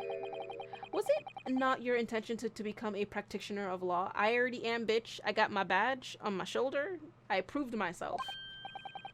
You remembered that, did you? Yeah, he remembered that detail. Will you perhaps be offering your services in this very matter, I wonder? To the occupant of this room, Mr. Natsume, was it? I'm not sure. Not sure? On what grounds? Well, I actually defended someone in court here only yesterday. Really? Well then, I congratulate you, sir, on an ambition realized, and so promptly, too. The thing is, I like how he's genuine right now. Like, he's actually talking normally. Like, I'm over here reading, and I'm like, wait, Mr. Sholmes is actually being normal for once. The thing is, it's really made me question things. Am I right to believe in my clients? To trust in their innocence? Yes, trust. Mr. Sholmes, Mr. Natsume didn't do it, did he?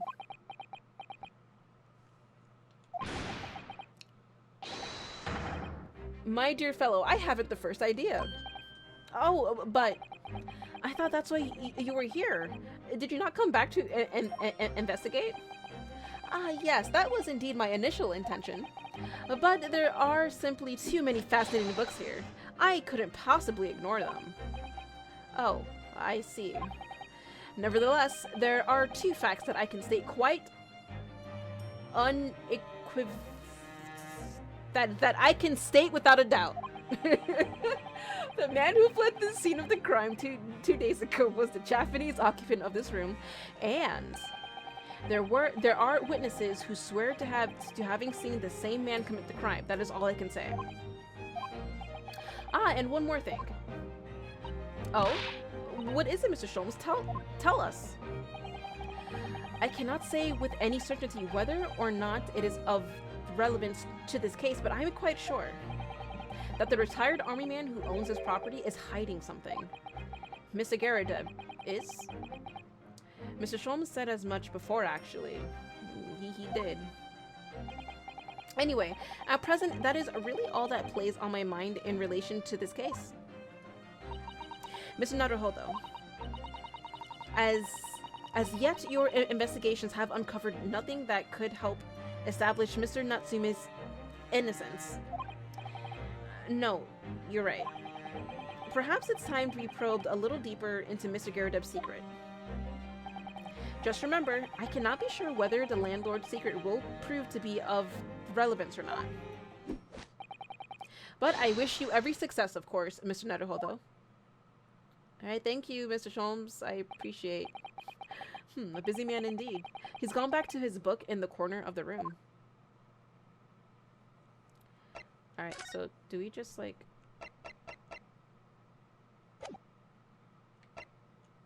Do we move back to Mr.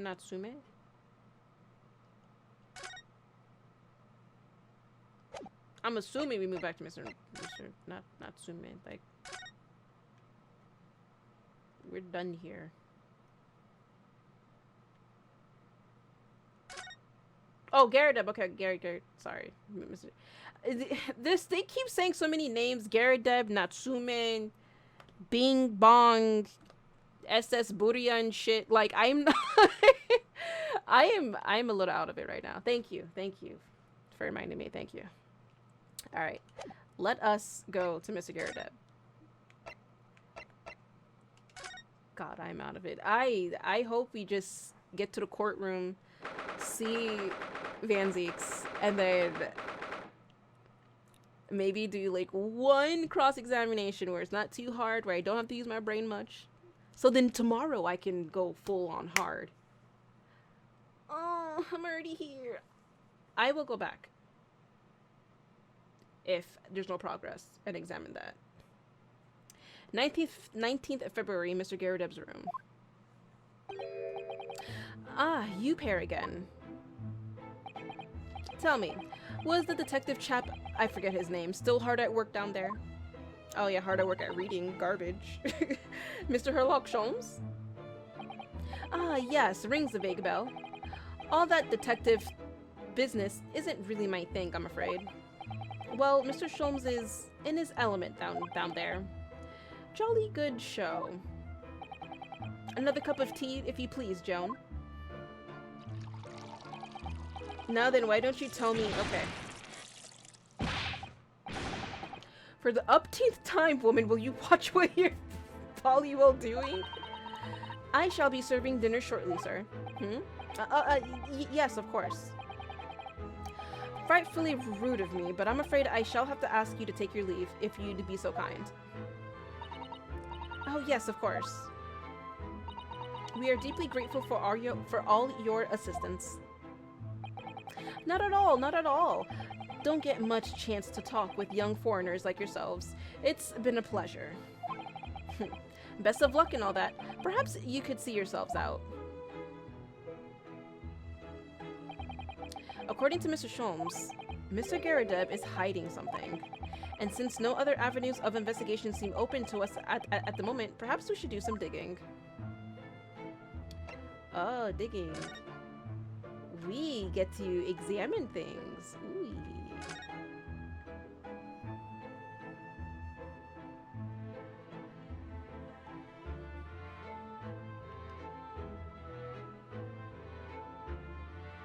Mr. Sholmes? Hello?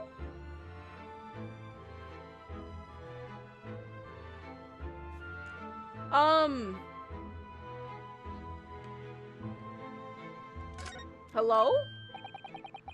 What's he doing over there? Mr. Sholmes? We meet again, my dear fellows. Good gracious, when did you sneak in here? Herlock Sholmes, sir, at your service. Whatever are you doing over by the window? I am given to watching the evening sky as... Wait. Oh, I am given to watching the evening sky as the sun sets, madame. Yet sadly, cheerful as the room downstairs undoubtedly is, it lacks an aperture for such observation. Can I just say, I love Suzato looks to the side with concern in her face is priceless. It is, actually. So, I took the liberty of borrowing a small corner of space by the window up here. Well, keeping an eye to one's windows at dusk is a prudent thing to do in London, I'm gathering. Ah, and one other thing, Mr. Naruhodo. Oh, me? I thought perhaps you might be in need of a certain great detective's great mind. Oh, you don't say. Wait, he's not talking about, is he? I didn't expect to be going through that again so soon. Oh, we're going to be doing a deduction spectacular. Do you mean Mr. Sholmes? There is a mighty secret in this modest room. My eyes see even the most trivial of trifles. I take it you're prepared, Mr. Naruhodo. I think so. There's just time enough for one of my greatly admired great deductions. Let us conclude the matter before dark. Oh, yes, deduction time. Mr. Garadeb, though it would seem you are a military man of considerably distinguished service, your standing as a landlord is most certainly not what one might call first rates. I'm afraid, sir, that it is all too clear to me. There are two conclusions I have been able to draw by careful observation of your living arrangements. I beg your pardon. The first is that even as we speak, you are concealing the presence of a ferocious beast in your care. What? And the second is that as a result of the beast's violent rampage, you have lost something very dear to you. I mean, the room is messed up. Mr. Naruhodo, look! The old man's broken out in a cold sweat.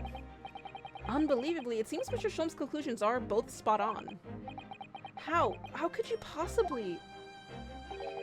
How could I possibly know? You mean to inquire? The answer couldn't be simpler, sir. For in the dense jungle of logic and reasoning, I am the king of beasts. Right. And I know only too well that wild beasts are not easily tamed. So, shall we begin? Once again, Herlock Sholmes is proud to present Logic and Reasoning Spectacular. The Great Deduction. Oh, let's go.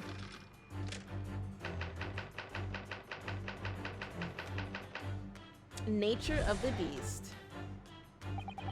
It certainly shouldn't take a great detective to see that a fearsome beast has been on the rampage of late within these four walls. Thus we are faced with the question, what form might this beast take? Ah, for a man with the military breeding, your eyes are uncommonly candid. Your furtive glance, Mr. Garadeb, leads us directly to the answer. The true nature of the beast that has run rampant here is revealed by that lion statue. Yes, though an army man, you appear unimposing at best. A fact that has fueled your admiration for the mighty lion, the king of beasts. What is this? Piffle, I ask you? Is that the piffle or pifle? Whichever one. I think it's piffle. In the end, your admiration became so great, in fact, that you had a living, breathing specimen shipped from India, which you tried to keep in this very house. What? Yet living with such a wild beast proved more difficult than you can imagine. See, I saw a slap mark on his face. I'm assuming that's a slap mark. There's a red mark on his face. So, I think some bitch came in there and bitch slapped him and fucked up his home. That's what happened. Yet living with such a wild beast proved more difficult than you had imagined. The chilling traces of a wild rampage are still very much in evidence. Well, yet as we look around, the beast in question fails to present itself. Where could this angry creature have disappeared to? Madame? This is a long deduction. I pray you do not consider me unchivalrous, but it is plain to me with one glance in your direction. It is? Your dress pocket gives us a handsome clue as to the beast's current whereabouts. For protruding from it is a handbill advertising a circus show. Huh. Yes, you sought to dispose of this very terrifying lion, Mr. Garadeb, at Batty's Circus, a traveling show currently sojourning in a nearby park. I have observed the tents. You sold the savage lions, sir, to the circus troupe. I most certainly did not. I believe I had made my points. The fearsome beast which ran amok in this room was an Indian lion. And a simple visit to the circus now will reveal the lion prancing jubilantly through a ring of fire.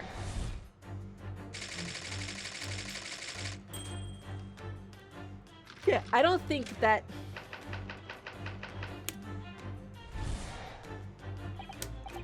the case. Now, Mr. Garadeb. And it's plainly clear that you still have deep feelings for this formidable beast. Indeed, in that blithe pose, the distress this loss has caused you is veritably tangible. Your head weighs heavy on your shoulders, the pain you feel being revealed by that supporting arm. Amid fits of fears, you let your beloved beast go. Sholmes, you're losing me, man. The strain of losing something so dear to you is clearly visible in your visage. Nonsense, man. I simply... But what we must now ask ourselves is the true cause of this pain. And we need only follow the direction of your gaze to find the answer. Yes, it is this pile of bills that has given rise to the pain you suffer. Every envelope contains another demand for payment. Right. For cartloads of meat, potatoes, wheat, and tea. Indeed, feeding your beloved has had a devastating impact on the financial circumstances of your household. And so you had no choice but to let it go. Yes, well, now, in a final fit of rage, the ferocious beast carried out one last unimaginable attack. Unimaginable. The aftermath of which can be clearly seen by observing the carpet over there. A very expensive woolen carpet, if I am not mistaken. Oh, dearie me. What could have caused such a destructive outburst? She did. She did. This time, madame, I'm afraid it is you who has inadvertently revealed the truth to me. Your wandering eye has settled upon the answer very neatly indeed.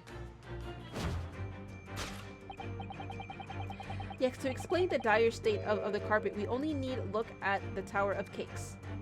What?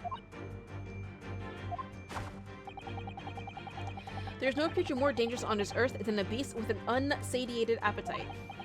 Was it, or was it not once said by a certain noblewoman, if they have no bread, let them eat cake? Food is at the heart of all tragedy, in fact. Whatever do you mean? Having tired of the taste of cake, the beast began to stalk its next prey.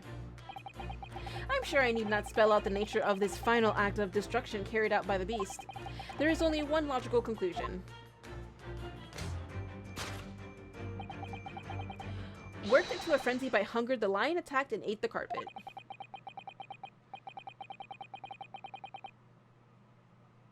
What? Holmes, what? The teeth marks in the carpet are a perfect match with those of a lion I once saw in India.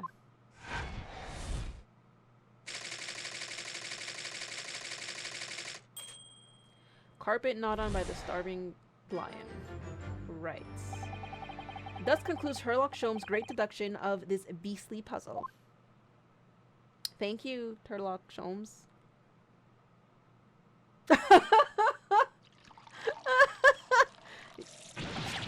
He's gonna get burned.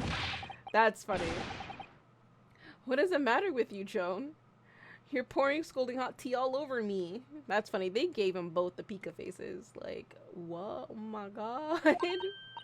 Oh, I'm sorry, Mr. Garadeb. I'm afraid I didn't notice. How bad did we go off the line? A full 180? A full 360? We went way off. My deductions can be startlingly sharp. It stands to reason that your cup runneth over. Well, you need to stop runneth running your mouth. Your mouth needs to stop runneth and stop with these deductions. Indeed, my revelations can make people spill tears at times too. Oh, tears of frustration because you're wrong. Mr. Sholm, sorry to butt in again, but could I make an observation? Why, certainly, Mr. Naruhodo. What is it? Again? Well, your deductions just now. Do you really think a lion could have fit inside a room of this size? Indeed, it is the only explanation for the facts. The terrifying truth all too often lies beyond the realms of common sense.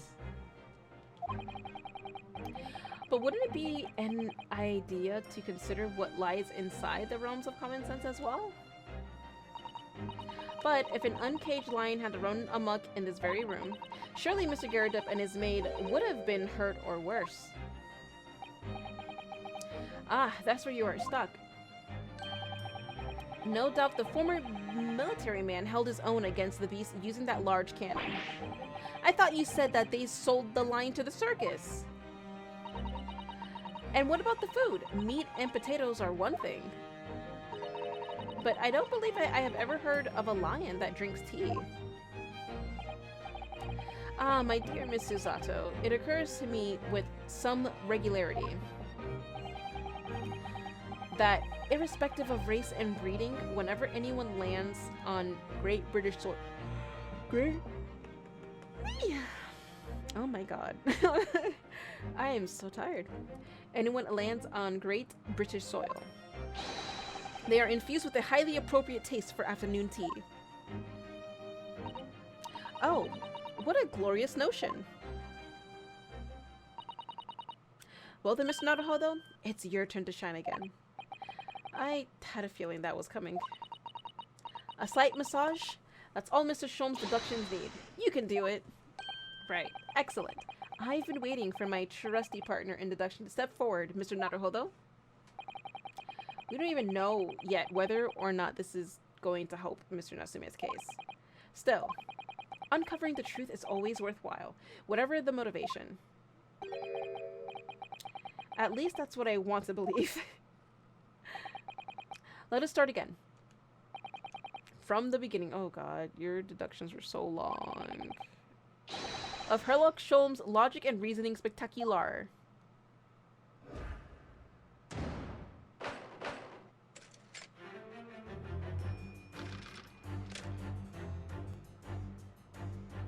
Rampaging Asiatic. Yeah. It certainly shouldn't take a great detective to see. Okay, I'm not gonna reread this because I already read it. Because this shit was long.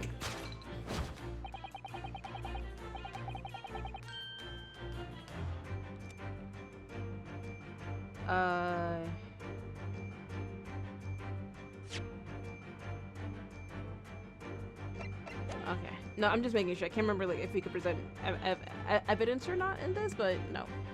All right. So it's obviously this portion.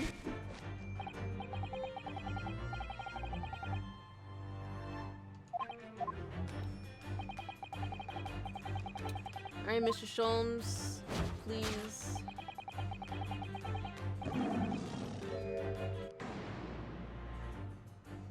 Okay. I really didn't see the lion thing coming. No one saw the lion thing coming. No, but if you observe Mr. Garredub's reaction, it rather seems as though some beast did indeed run amok here in this room. Yes, something with a very fierce nature, but it couldn't have been a lion transported from India. So what was it then? We must follow Mr. Garredub's gaze. That will lead us to the true answer.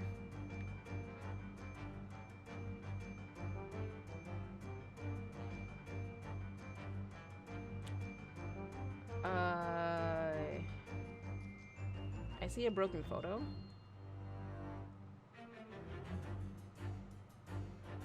So probably the broken photo. Take that!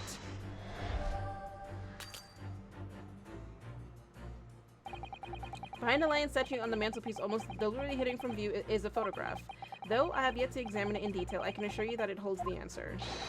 Because I'm employing an extremely advanced detection technique called jumping to conclusions, you see. Thank you, Gabe. Thank you for... You need to shut up. Shut up. Go away. That deduction was wanting in every way. Yes, I was wanting you to hear it. I'm quite proud of it. I found myself wanting never to have heard it. I'm quite pained by it, in fact. Oh, sorry. I'll try again. Oh my god! Just give it to me!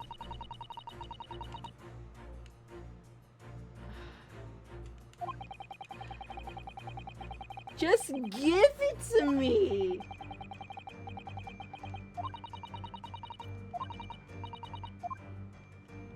Just give it to me! Just fucking give- I picked the right thing! What's this photograph? It appears to be from Mr. Garadub's wedding. He looks very happy, doesn't he? He does, but you can't make out his bride. How unfortunate. Something must have struck the glass directly over the woman's face. I wonder what happened. Probably best not to delve too deeply there.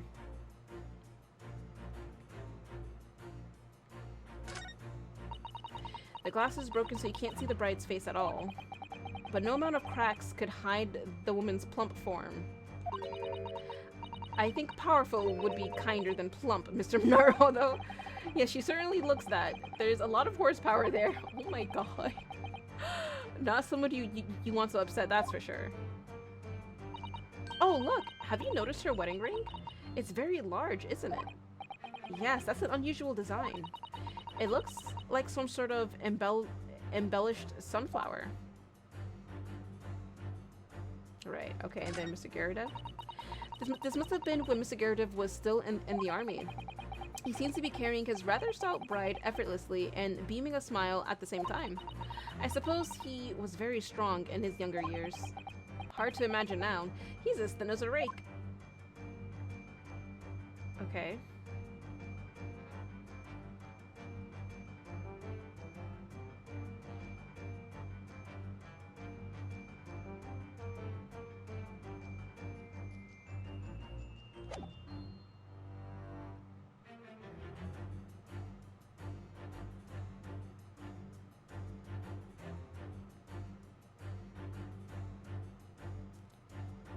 I'm just making sure that I'm not missing anything. Okay. It's the photo. Okay, I'm just making sure, because you never know with this game. I'm just looking at every inch at this point. Okay. Present is revealed by that photograph frame. Take that!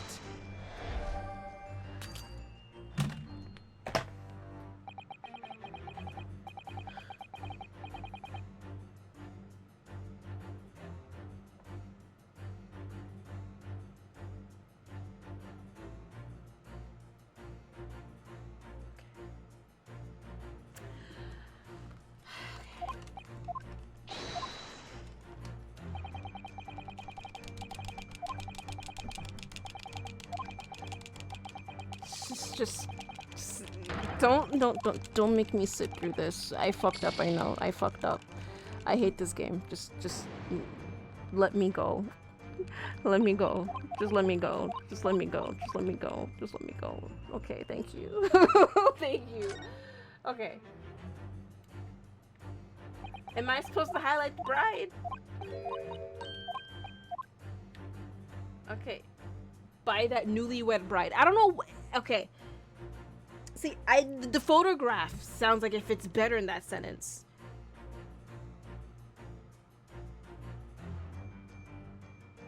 Newlywed bride. Take that!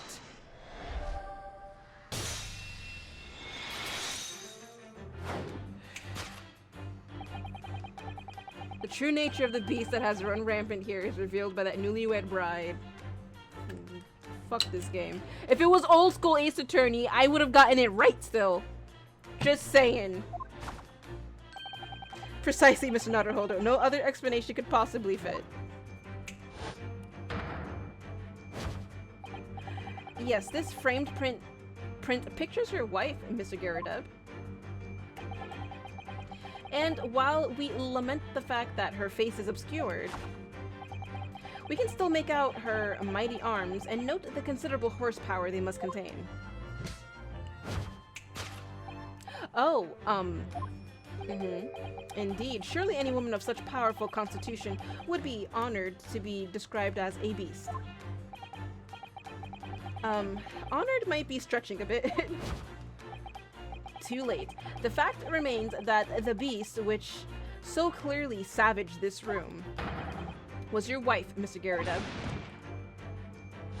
I mean, he has a slap mark on his face, so it was a woman. The chilling traces of a wild rampage are still very much in evidence. Well, yet as you look around, the beast in question fails to present itself. Where could this angry creature have disappeared to? Madame. Me? I pray you do not consider me unchivalrous, but it pains me to point glass in your direction. Okay, yeah, it's this part. Okay, your dress possibly gives a handsome clue. The poor, fragile, defenseless woman is beside herself. Well, I don't know about fragile. Oh dear. Anyway, Mr. Sholmes is quite right. There's no sign of a Mrs. Garrideb anywhere. But it seems there may be a clue as to her whereabouts. A clue that this maid is trying to hide, that she's Mrs. Garrideb. I wonder where Mr. Garrideb's wife could be.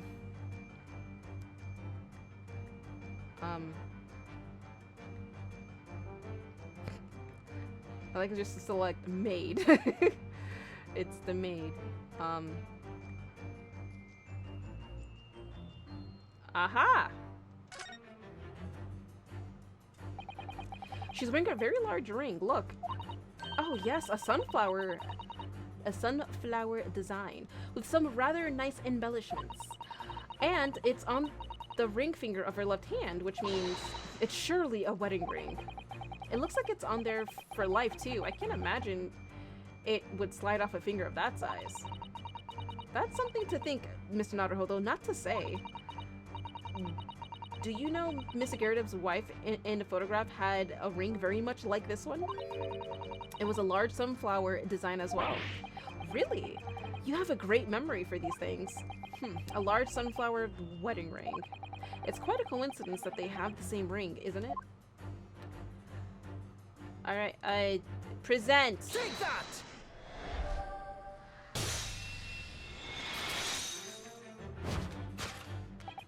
Your wedding ring gives us a handsome clue as to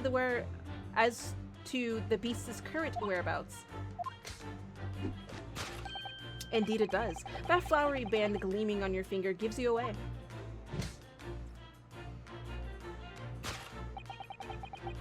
For it is identical to the one shown in the hand of Mr. Garrideb's bride in this photographic print. In other words, you are no ordinary household maid. No. You are Mr. Garrideb's lucky bride. You are Mrs. Garrideb herself. Oh my. Oh my word. Yay! Yeah, she was the wife all along. Oh boy. Yeah, I think we walked into them role-playing some shit. Well, jolly fine detecting, sir.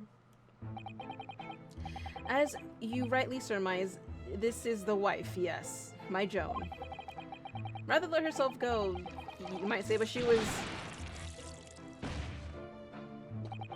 It would appear that you don't live in the most comfortable of circumstances, yet, yeah. After all, you are a retired army man, yet you are in the business of renting out rooms. I would assume, therefore, you have insufficient means to employ a maid. Would that be correct? It's not right, I tell you. I was second lieutenant of the 3rd Regiment. A man has his pride, don't you know? By golly, it's a sorry thing when a chap can't even afford to have a single maid and his employ. Yes, here in London, one is rather judged. A household cannot be considered worthy of society if it employs no staff at all. Though, in my considered opinion, such concerns about appearances are a folly. You mean Miss Gerda has his wife work as his maid? Precisely. Am I right, Mr. Gerda? That's messed up, man. Only in company, obviously. But listen here, this must remain a secret. Tip-top secret, please.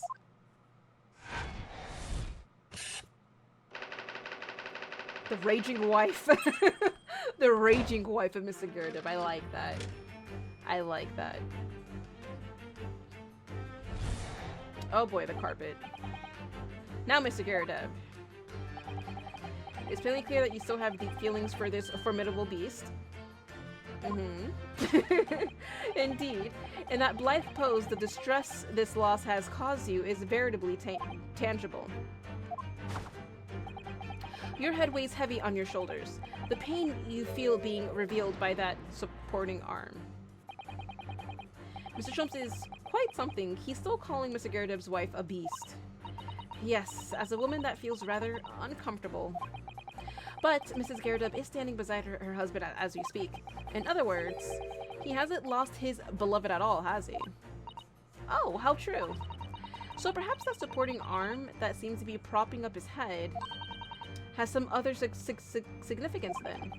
According to Mr. Sholm, Mr. Gerardev's pain is tangible though.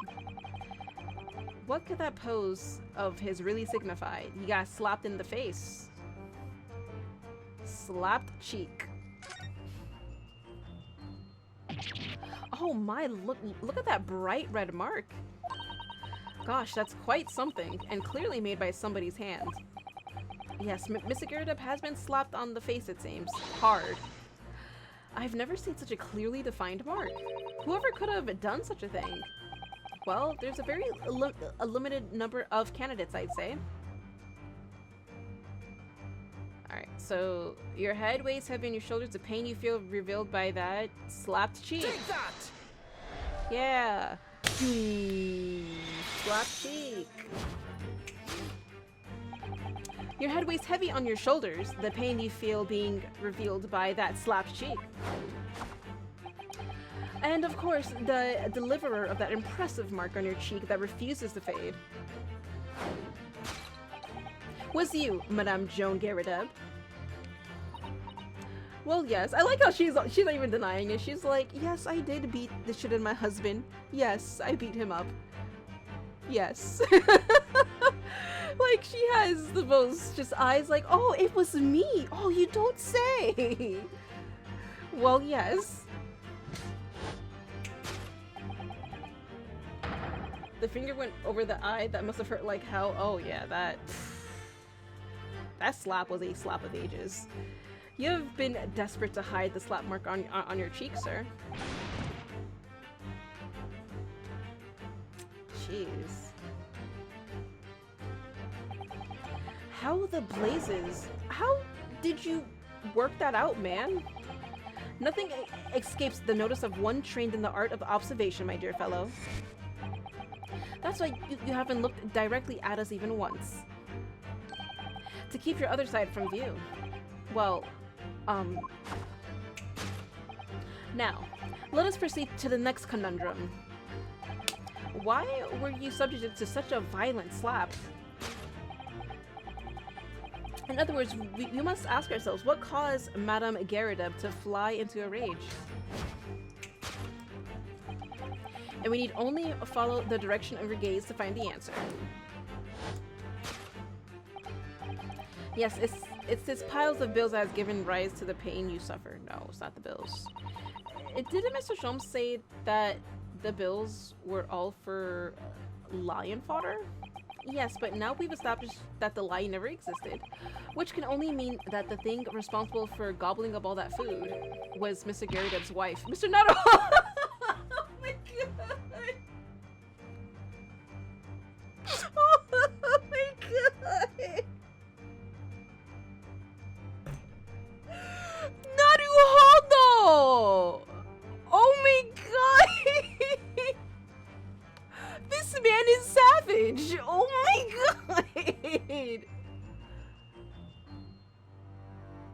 Mr. Naruhodo!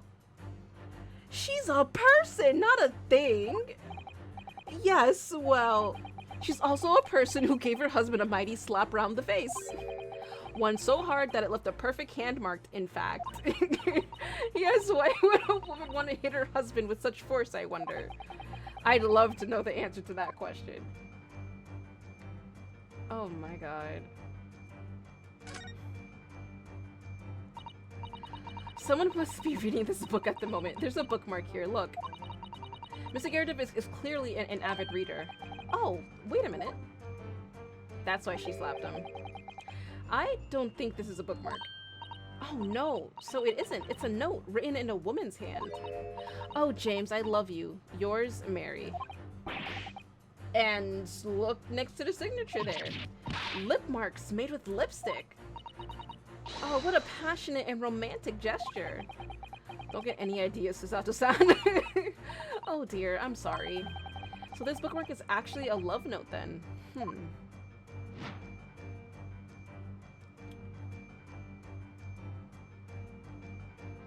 Oh, it is the yes, this broken plates. It is this broken plate. No, it is this love note. Take that! The love note. Oh boy. Yes, it is this love note that has given rise to the pain you suffer. Oh, James, I love you. Yours, Mary. Mwah. Passionate indeed. Oh my gosh, she's mad. Perhaps the center of this note, a certain Miss Mary, is the fly in the ointment here. Oh, damn. But I don't know the Bali woman. You don't know her? That note wasn't written to me.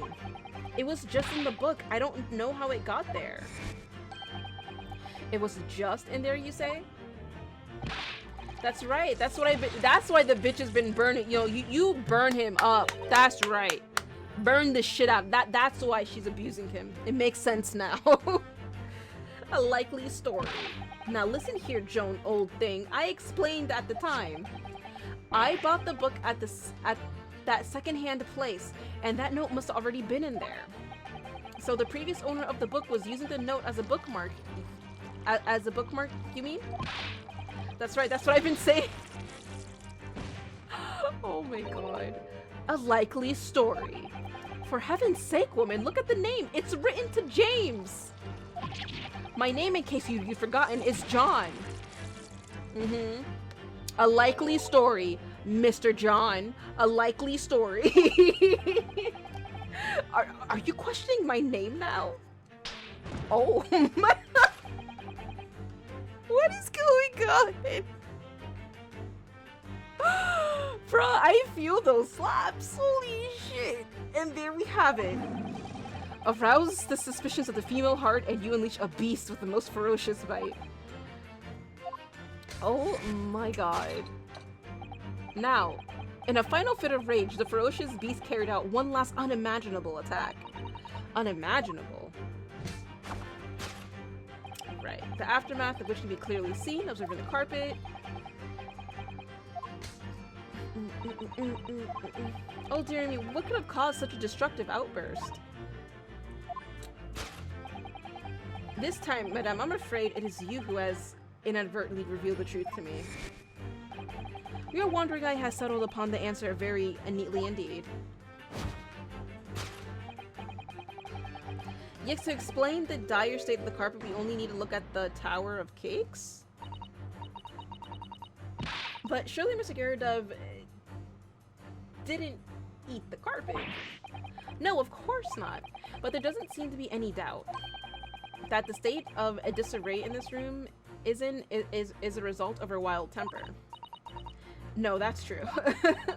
So this is the last part of Shom's deduction that we need to fix. We need only to follow Mrs. Gyarados' gaze, and that will tell us the real answer. Alright, let's see what we can see. Yes, obviously it is the candlestick. Duh, because you see the candlestick that's down here, so... Candlestick. Looks like a very old candlestick. Doesn't it? The base looks too small. Surely it's very unstable. It looks to me like even the slightest knock would make it topple over. Oh dear, that would be dangerous. Wait, take a closer look at this. There's one candle missing. Yes, I didn't notice that before. Why is that, I wonder? Why is one candle of the 3 missing from its holder?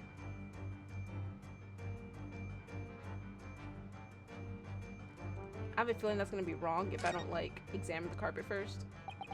The carpet here has been ripped to shreds. Yes, and according to Mr. Sholm's deduction, the tears match those made by an Indian lion's teeth exactly. Oh, look here. What is it? If you look closely at the edge, you can see scorch marks. Oh, yes, you can. In that case, perhaps the carpet wasn't eaten in the normal sense at all. Let's rethink this with that in mind. Candlestick. We only need to look at the candlestick. Take that! Candlestick. Candlestick. Yes, to explain the dire state of the carpet, we need only look at the candlestick. Oh, whoops. Most illuminating, my dear fellow, and of course, the only possible way out of this logical labyrinth. Yes, the remnants of a ferocious attack in which the carpet was devoured are clearly visible. Indeed they are. The scorch marks at the edge clearly give the truth away. Scorch marks? It would appear that this room was the scene of a little marital altercation. Mrs. Garrideb's mighty arm muscles left an impression not only on her husband's face, but on the entire room. The force of her strike caused the candle to fall from the holder. And in seconds, the carpet was alight and the whole corner of the room in flames. Yes. For the most ferocious beast in this world is neither a violent lion nor a vengeful woman, but a fire. And in this room, that ferocious beast bared its claws and ran amok. Eloquently put, my dear fellow. So you see, there is but one conclusion here.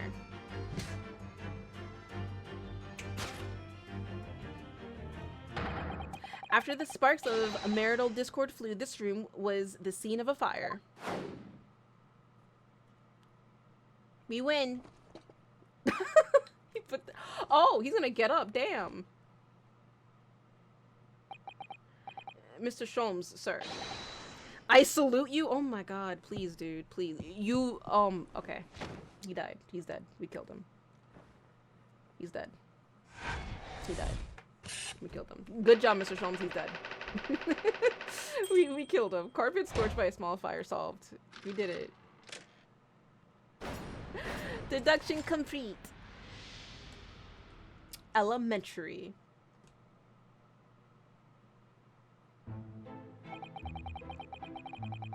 It's these dashed long winter's nights, you know, nothing to do but read in front of the fire. Luckily, there's a jolly good secondhand bookshop just around the corner. Buy all my old novels there. And in the pages of one particular novel, you discovered some rather illicit material, for which your wife admonished you harshly, it seems. Don't know about admonish. Demolished might be rather closer to the mark. And Beast is most certainly... You need to shut the fuck up, okay? She has control over the teapot right now. You listen to the bitch with the teapot. Here we go again. And the carpet, was that destroyed by fire when a candle fell on the floor? Afraid to say it was. Happened in the blink of an eye, you know? The whole place filled with smoke. Couldn't see a bally thing. I was caught between the old stick's rage and the raging flames. You paint a torrid picture, sir. One that would have been most entertaining. That's sympathy for you.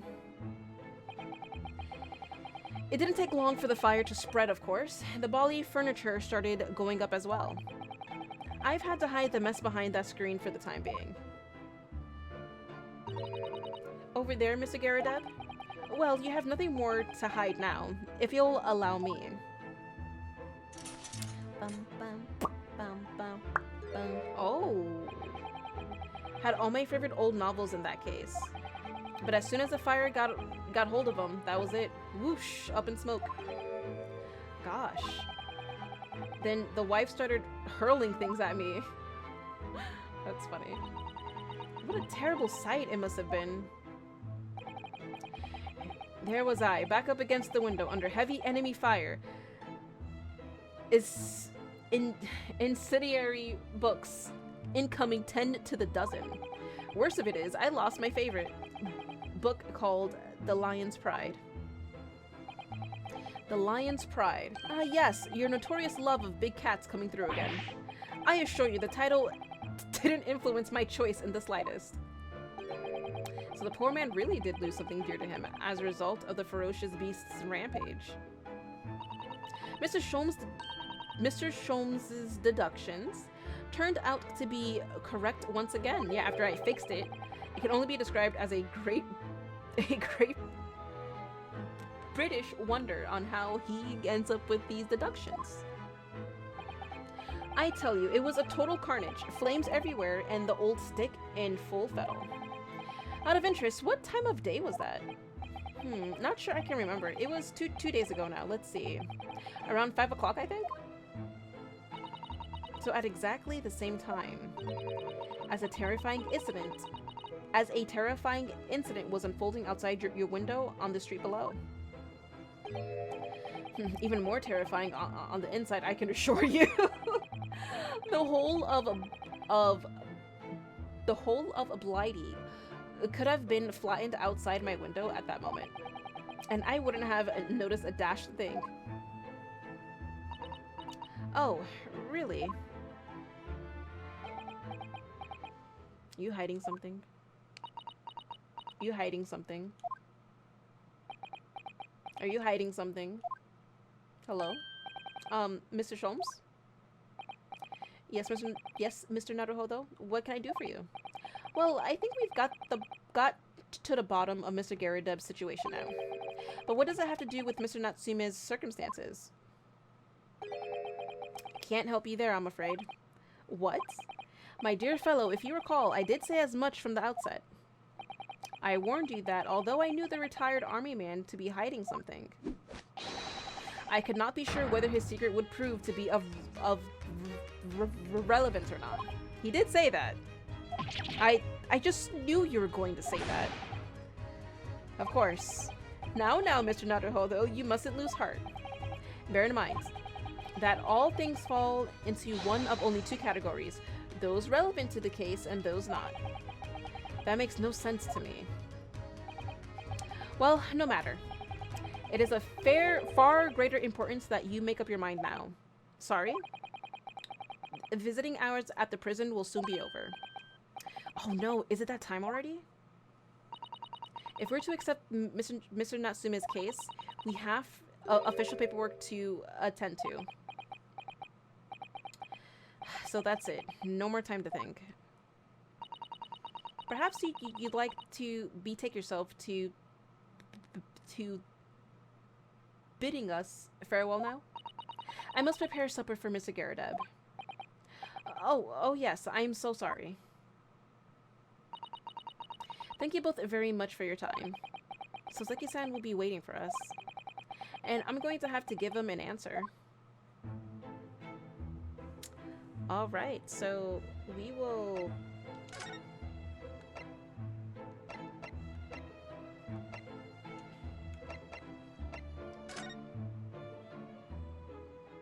go to the prison.